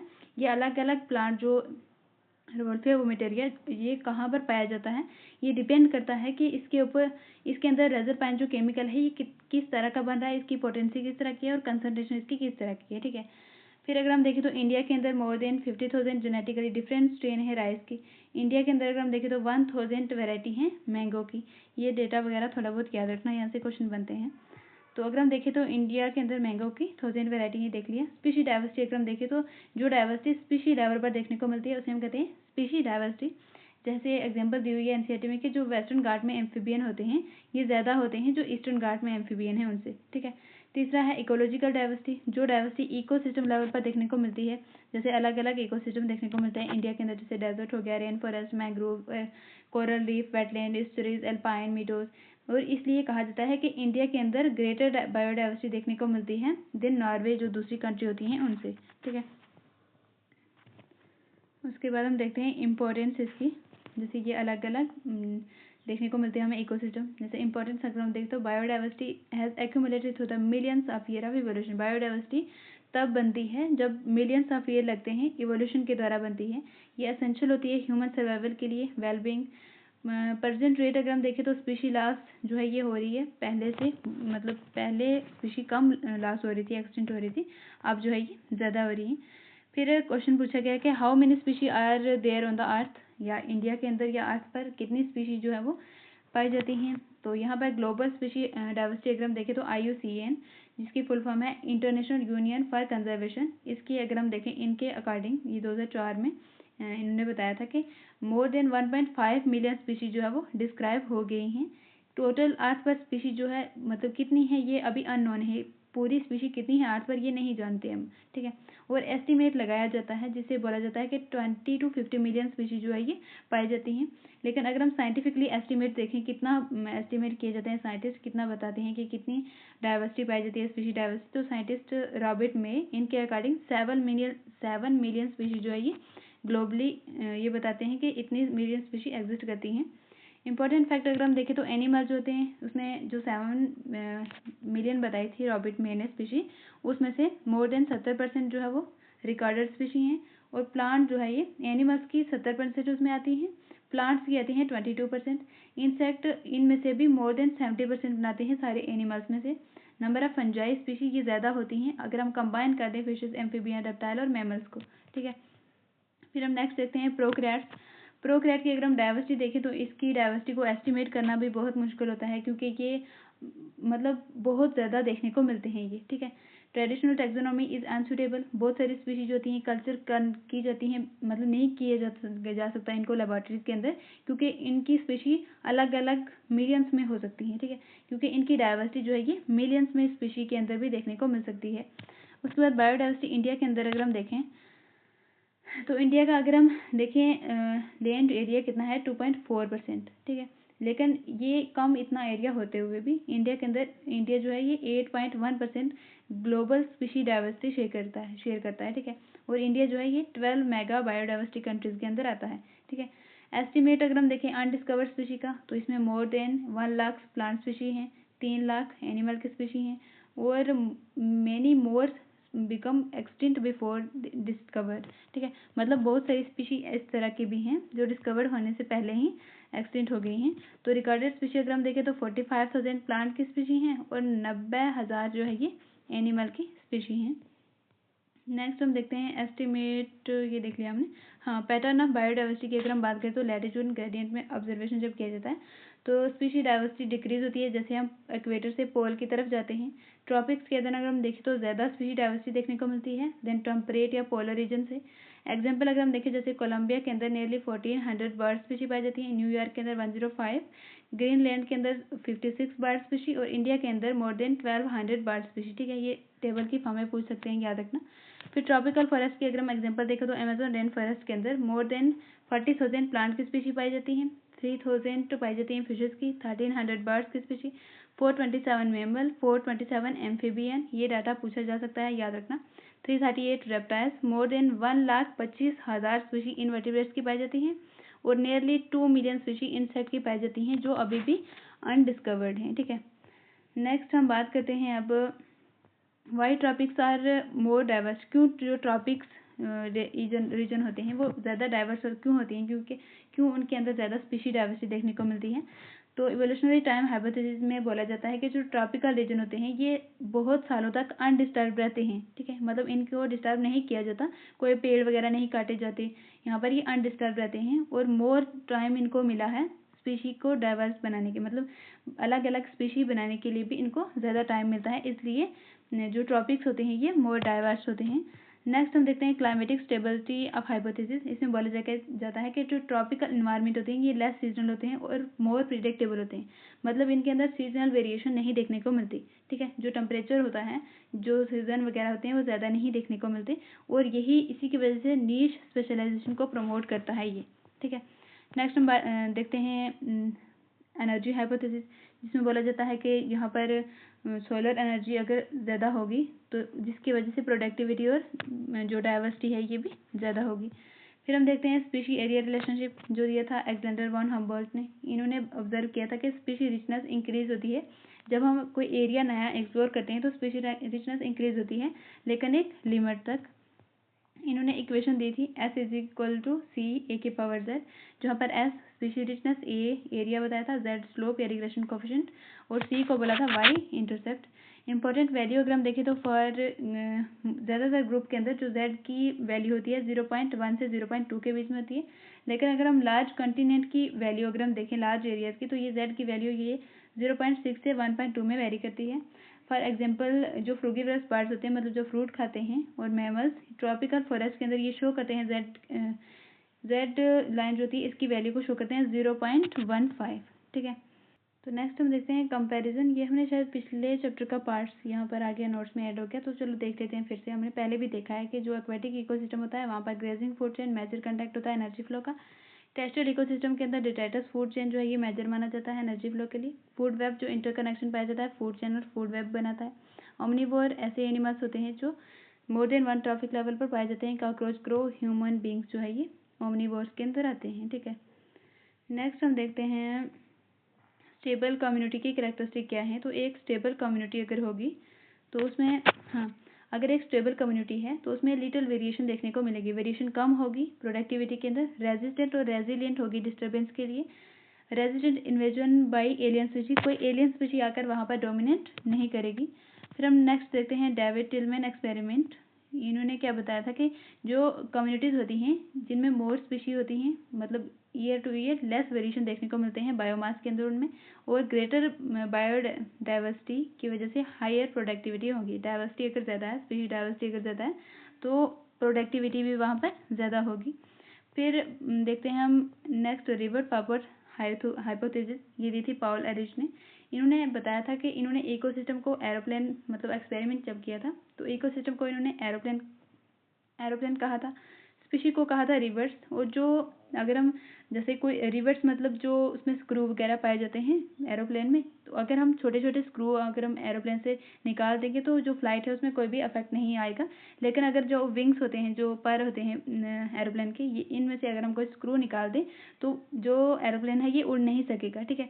तो इसमें ये बोला था कि loss of few species may not immediately affect in ecosystem function. अगर हम कुछ इस तरह के स्क्रू जो या कुछ स्पीशी इसमें से जो अंदर की तरफ सीट में से जो स्क्रू हैं वो अगर हम निकाल देंगे तो जो उड़ने में, जो एरोप्लेन को उड़ने में कुछ भी प्रॉब्लम नहीं आएगी। लेकिन जब हम कंटिन्यूस वीक करेंगे इकोसिस्टम को, मतलब अगर हम कंटिन्यूस उन स्क्रू को निकाल देंगे, जैसे विंग्स के अंदर जो स्क्रू हैं वो भी हम निकालना शुरू कर देंगे, तो जिसकी वजह से फ्लाइट जो है वो रुक जाएगी। तो इसने यही एग्जांपल देकर बोला कि continuous loss weaken in the ecosystem. अगर हम कंटिन्यूस किसी स्पीशी को निकाल रहे हैं तो जिसकी वजह से लॉस ऑफ की स्पीशी अगर हम करेंगे तो जो इकोसिस्टम के लिए डेंजरस हो सकता है, ठीक है। नेक्स्ट हम बात करते हैं लॉस ऑफ बायोडाइवर्सिटी, जैसे किस तरह बायोडाइवर्सिटी लॉस हो रही है। तो एक्सटेंशन फैक्ट अगर हम देखें तो IUCN रेड लिस्ट 2004 इसके रिकॉर्डेड इसमें बोला गया है कि 784 स्पीशीज जो है लास्ट 500 ईयर में एक्सटेंट हो गई हैं, जिसमें 338 वर्टिब्रे, 359 इनवर्टिब्रे और 87 प्लांट जो है ये एक्सटेंट हो गए हैं। इसमें रिकॉर्ड किया गया है IUCN रेड लिस्ट में। फिर एग्जाम्पल कौन सी स्पीशीज जो है ये एक्सटेंट स्पीशीज, जैसे डोडो, क्वागा, थाइलिसीन, स्टीलर सी काउ, बाली, जावन, कैस्पियन, ये टाइगर की सब स्पीशी हैं, ये भी एक्सटेंट हो गई हैं। उसके बाद स्पीशी जो फेस कर रही हैं एक्सटेंट होने के लिए, मतलब आने वाले कुछ टाइम में अगर हम इनको कंजर्व ना करेंगे तो ये भी एक्सटेंट हो जाएंगी। जैसे बर्ड्स हो गए 12%, इनको भी एक्सटेंशन का खतरा है। 23% मैमल्स जो है, 32% एम्फीबियन को और 31% जिम्नोस्पर्म को, ठीक है। ये याद रखना, यहाँ पर 31% जो है ये जिम्नोस्पर्म है और 32% है एम्फीबियन, ठीक है। नेक्स्ट हम देखते हैं अब काज ऑफ बायोडाइवर्सिटी, नेक्स्ट देखेंगे दूसरा। तो 6 एक्सटेंशन अगर हम देखें तो प्रेजेंट एक्सटेंशन रेट जो है ये 100 to 1000 टाइम ज़्यादा है देन प्री ह्यूमन टाइम से, मतलब पहले से अब बहुत ज़्यादा एक्सटेंशन रेट बढ़ गया है। ह्यूमन एक्टिविटीज़, इसी के मतलब ह्यूमन ही रिस्पॉन्सिबल है, जो हमारी एक्टिविटीज़ हैं इसी की वजह से स्पीशी एक्सटेंशन ज़्यादा हो रहा है। Nearly half of the all species may disappear with in next 100 years if current trend continue. अगर यही हाल चलता रहा तो नेक्स्ट 100 ईयर में हाफ ऑफ द जो स्पीशी हैं ये एक्सटेंट हो जाएंगी। अफेक्ट अगर हम देखें बायोडाइवर्सिटी की तो जैसे डिक्लाइन हो जाएगी प्लांट की production, lower resistant to environmental disturbance ज़्यादा देखने को मिलेंगे, इंक्रीज वायबिलिटी इकोसिस्टम प्रोसेसेस के अंदर। नेक्स्ट हम देखते हैं काज ऑफ बायोडाइवर्सिटी, जो इवल क्वाड्रेट भी जिसे बोला जाता है, किसकी वजह से बायोडाइवर्सिटी लॉस हो रही है।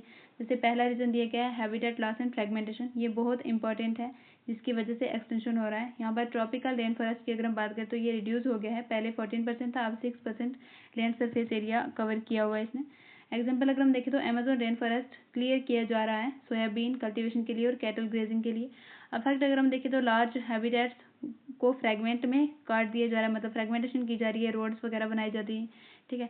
उसके बाद माइग्रेटरी एनिमल, बर्ड्स, मैमल्स ये अफेक्टेड होते हैं। जो एनिमल्स माइग्रेट करते हैं वो एनिमल्स अफेक्ट होते हैं फ्रेगमेंटेशन से।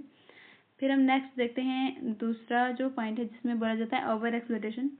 अगर when human greed exceed need, मतलब जब ह्यूमन में लालच आ जाए तो उससे कहते हैं हम ओवर एक्सप्लॉयटेशन, ठीक है। जिससे एक्सेसिव यूज़ किए जाते हैं बायोलॉजिकल रिसोर्स को, तो उसको बिल्कुल ख़त्म कर देना ज़्यादा यूज़ करके, उसे हम कहते हैं ओवर एक्सप्लॉयटेशन। जैसे स्टीलर सी काऊ को खा दिया, मतलब इसको पैसेंजर पिजन को, इनको भी बिल्कुल एक्सटिंक्ट कर दिया, ठीक है। Over harvesting of marine fishes, मछलियों को पकड़ना, ओवर हार्वेस्ट करना, तो ये बिल्कुल एक्सटिंक्ट हो सकती हैं, एक्सटिंक्ट हो भी गई हैं, हो रही हैं, ठीक है। नेक्स्ट हम देखते हैं एलियन स्पीशी इन्वेजन, मतलब जिसकी एग्जांपल एनसीईआरटी में दी हुई है कि जो नाइल पर्च है, जब इसको इंट्रोड्यूस किया था लेक विक्टोरिया के अंदर, और वहाँ पर इसी को इंट्रोड्यूस करने की वजह से more than 200 species sickled fish की एक्सटिंक्ट हो गई थी। मतलब एक नई स्पीशी को, एलियन स्पीशी को इंट्रोड्यूस करवाना लेक के अंदर, और लेक में जो पहले स्पीशी एग्जिस्ट कर रही थी वो ख़त्म हो गई, ठीक है, एक्सटिंक्ट हो गई जो पहले रह रही थी, और जो नई आएगी एलियन स्पीशी वो डोमिनेट कर जाएगी यहाँ पे, ठीक है। फिर देखते हैं इन्वेजिव स्पीशी इंडिया के अंदर अगर हम देखें तो पार्थिनियम, जिसे हम कैरेट ग्रास भी कहते हैं, लैंटाना, वाटर हाइसेंथ, इकॉर्डिया, ये सारी जो है ये इन्वेजिव स्पीशी हैं इंडिया के अंदर। इसके एग्जांपल अगर हम दूसरी बात करें, एग्जांपल जैसे अफ्रीकन कैटफिश, कैलडस क्रेपाइनस जिसे हम कहते हैं, इसकी वजह से जो कैटफिश है, इंडिजियस कैटफिश है, वो उसको भी खतरा है एक्सटिंक्ट होने के लिए। उसके बाद चौथा फैक्टर अगर हम देखें तो को एक्सटेंशन, मतलब एक स्पीशी अगर एक्सटिंक्ट होगी और जो दूसरी स्पीशी उसके साथ जुड़ी होगी वो भी एक्सटिंक्ट हो जाएगी। जैसे एग्जांपल की अगर हम बात करें तो होस्ट फिशी अगर एक्सटिंक्ट हो जाएगी और जो उस पर पैरासाइट थी, उसे न्यूट्रिशन ले रही थी, वो भी खत्म हो जाएगी। उसके बाद प्लांट पोलिनेटर मैकेनिज्म, म्यूटलिज्म जो था, जैसे हमने पॉपुलेशन ऑर्गेनिज्म एंड पॉपुलेशन वाले चैप्टर में देखा था कि अगर एक स्पीशी एक्सटिंक्ट होगी और दूसरे को भी अफेक्ट होगा। नेक्स्ट हम बात करते हैं जैसे कौन कौन से पॉइंट है जो हमें याद रखने चाहिए इसमें से। तो स्पीशी डाइवर्सिटी अगर हम देखें तो greater species diversity, greater stability and productivity, जितनी स्पीशी डाइवर्सिटी ज़्यादा होगी उतना ही स्टेबिलिटी और प्रोडक्टिविटी ज़्यादा होगी। हर स्पीशी जो होती है उसको बोला गया था, जो रिवर पॉपर हाइपोथेसिस थी उसमें बोला गया था every species is like a revert, एक रिवर्ट की तरह है, और ये सारी इंपॉर्टेंट है, ऑल आर इम्पॉर्टेंट। उसके बाद with the middle, we are the middle of sixth extension, ठीक है। अभी सिक्स्थ एक्सटेंशन जो है ये चल रहा है, लेकिन हम मिडल में हैं। कंजर्वेशन ऑफ बायोडाइवर्सिटी ये एसेंशियल है हमारे लिए भी और इकोसिस्टम के स्टेबिलिटी के लिए भी। 4 मेजर काज ऑफ बायोडाइवर्सिटी अगर हम देखें तो ये याद रखना, इनसे क्वेश्चन आता है, habitat loss, over exploitation, alien species invasion और को एक्सटेंशन, ठीक है। नेक्स्ट हम बात करते हैं why should we conserve biodiversity, क्यों हमें अपनी बायोडाइवर्सिटी को कंजर्व करना चाहिए, क्यों बचाना चाहिए। तो सबसे पहला रीज़न है नैरोली यूटिलिटेरियन, हमें क्या मतलब इनसे क्या फ़ायदे मिलते हैं, डायरेक्ट इकोनॉमिक बेनिफिट मिलते हैं हमें बायोडाइवर्सिटी से, जैसे फूड मिलता है, फायरवुड, फाइबर, कंस्ट्रक्शन मटेरियल भी मिलता है, इंडस्ट्रियल प्रोडक्ट भी मिलते हैं जैसे tannin, lubricants, dyes, resins, perfume और मेडिसिन, ये सारे हमें प्लांट से मिलते हैं। तो इंपॉर्टेंट फैक्ट की अगर हम यहाँ पर बात करें तो मोर देन 25% मॉडर्न ड्रग जो है ये प्लांट से ड्राइव की जाती हैं, जिसमें से 25,000 प्लांट स्पीशीज जो है ये यूज़ की जाती हैं ट्रेडिशनल मेडिसिन के लिए। बायोडाइवर्सिटी इंपॉर्टेंट है for bio prospecting, bio prospecting के अंदर क्या किया जाता है, एक्सप्लोर किया जाता है नेचर को। क्यों एक्सप्लोर किया जाता है, फाइंड करने के लिए जो वैल्यूएबल बायोलॉजिकल रिसोर्स होता है और उसको कमर्शियल प्रोडक्ट जैसे मेडिसिन वगैरह, मतलब नेचर को एक्सप्लोर करके कुछ कमर्शियल प्रोडक्ट बनाना जैसे मेडिसिन, ठीक है, तो उसे हम कहते हैं बायो प्रोस्पेक्टिंग। फिर दूसरा जो अगर हम देखें तो दूसरा ये फ़ायदा है कि ब्रॉडली यूटिलिटेरियन रीजन है, बायोडाइवर्सिटी प्रोवाइड इकोसिस्टम सर्विसेज, जैसे ऑक्सीजन हमें मिलती है, बायोडाइवर्सिटी मतलब प्लांट अगर ज़्यादा होंगे, जैसे अमेजोन जो फॉरेस्ट है उनके अंदर 20% जो अर्थ का जो ऑक्सीजन है 20% ये फोटोसिंथेसिस होती है प्लांट से, तो आता है कि कहाँ से आता है, अमेजोन रेन फॉरेस्ट से, ठीक है। उसके बाद पोलिनेशन अगर हम देखें तो ये प्रोवाइड की जाती है, मतलब पोलिनेशन प्लांट के अंदर बीज, बम्बल बीज, उसके बाद बर्ड्स और बैट्स इनके द्वारा होती है। उसके बाद इंटेंगल बेनिफिट के अंदर अगर हम देखें तो एस्थेटिक प्लेजर होता है, रिक्रिएशन, हाइकिंग और कैंपिंग की जाती है, मतलब बिना टच किए किसी चीज़ का हमें एहसास होना, उसे हम कहते हैं इंटेंगल बेनिफिट, जहाँ पर इंस्पिरेशन फ्रॉम नेचर। तीसरा है एथिकल रीज़न, यहाँ पर हर स्पीशी की इंट्रिंसिक वैल्यू होती है, ह्यूमन के पास एक मॉरल, मतलब ह्यूमन को एक अपनी रिस्पॉन्सिबिलिटी समझनी चाहिए बायोडाइवर्सिटी को प्रोटेक्ट करने के लिए, बायोडाइवर्सिटी ताकि पास हो जाए हमारी फ्यूचर जनरेशन के लिए, ठीक है। नेक्स्ट हम बात करते हैं, जैसे ये रिवीजन में आएगा, लास्ट पर देखेंगे इसको। फिर हम देखते हैं how do we conserve biodiversity, किस तरह हमें अपनी बायोडाइवर्सिटी को कंजर्व करना चाहिए। तो यहाँ पर सबसे पहला जो है इन सिटू कंजर्वेशन, जहाँ पर उधर ही ऑर्गेनिज्म को उसकी साइड पर कंजर्व किया जाता है, जिसकी डेफिनेशन अगर हम देखें तो conservation of species in natural habitats protecting the whole ecosystem and protect our biodiversity level. यहाँ पर अगर हम देखें तो बायोडाइवर्सिटी हॉटस्पॉट देखने को मिलते हैं हमें, ठीक है। ये रीजन जो होते हैं यहाँ पर स्पीशीज रिचनेस हाई होती है, high endemism, high habitat loss देखने को मिलता है, ठीक है। फिर अगर हम देखें तो इम्पोर्टेंट फैक्ट, इनिशियली 25 हॉटस्पॉट थे, लेकिन बाद में 34 हॉटस्पॉट जो है वो देखने को मिल रहे हैं। इंडियन हॉटस्पॉट की अगर हम बात करें तो वेस्टर्न घाट, श्रीलंका, इंडिगो बर्मा और हिमालय रीजन के अंदर ये देखने को मिलते हैं इंडियन हॉटस्पॉट। सिग्निफिकेंस अगर हम देखें तो हॉटस्पॉट जो होते हैं ये कवर करते हैं 2% ऑफ लैंड का एरिया 2% कवर करते हैं, लेकिन ये प्रोटेक्ट करते हैं मास एक्सटेंशन ऑलमोस्ट 30%। इनसे जो एक्सटेंशन है वो मतलब बच जाता है, एक्सटेंट नहीं होती स्पीशीज। प्रोटेक्टेड एरिया अगर हम देखें इंडिया के अंदर तो 14 बायोस्फीयर रिजर्व हैं, 90 नेशनल पार्क हैं, 448 वाइल्ड लाइफ सेंचुरीज हैं। ये इंपॉर्टेंट रखना डाटा, ये इंपॉर्टेंट है, ये याद रखना। फिर हम देखते हैं सैक्रेड ग्रोव, जिसके अंदर जो देखने को मिलती है खासी हिल्स के अंदर जनता हिल, आरवेली हिल्स, वेस्टर्न घाट, सरगुजा, चंदा, बस्तर इनके अंदर। और इसकी इंपॉर्टेंस अगर हम देखें तो refuges for the rare and threaten plants, ठीक है। नेक्स्ट हम बात करते हैं इन सिटू कंजर्वेशन, मतलब किसी ऑर्गेनिज्म को उसके नेचुरल हैबिटेट से लाकर दूसरे हैबिटेट में रखना, लेकिन वहाँ पर भी उसको नेचुरल हैबिटेट की तरह ही ट्रीट करना, नेचुरल हैबिटेट ही प्रोवाइड करना। Conservation outside the natural habitat, मतलब जंगल से लाकर जू में रख देना किसी प्लांट को, किसी एनिमल्स को जो एक्सटिंक्ट होने वाला है। जैसे जो हाथी हैं ये अब जंगलों में कम बचे हैं, जो लायन वगैरह हैं वो भी कम बचे हैं, तो ये इनको ज़्यादा खतरा है एक्सटिंक्ट होने के लिए, तो इनको हम ऑफ साइड कंजर्वेशन करेंगे, मतलब एक्स सिटू कंजर्वेशन, ठीक है। तो यहाँ पर zoological park, botanical garden, wild life safari park जो होती हैं ये सारी आती हैं एक्स सिटू कंजर्वेशन के अंदर। इनके अंदर अगर हम दूसरी टेक्निक देखें तो यहाँ पर क्रायो प्रिजर्वेशन किया जाता है गैमेट्स का, जैसे हमने देखा था जो सेक्सुअल रिप्रोडक्शन फ्लावरिंग प्लांट जो चैप्टर है उसके अंदर हमने देखा था कि किस तरह गैमेट्स जो होते हैं पोलन ग्रेन उनको किस तरह स्टोर किया जाता है, ठीक है। तो क्रायो प्रिजर्वेशन कहते हैं गैमेट को स्टोर करके रखना। In vitro fertilization, tissue culture, seed bank, ये सारे आते हैं एक्स सिटू कंजर्वेशन के अंदर, ठीक है।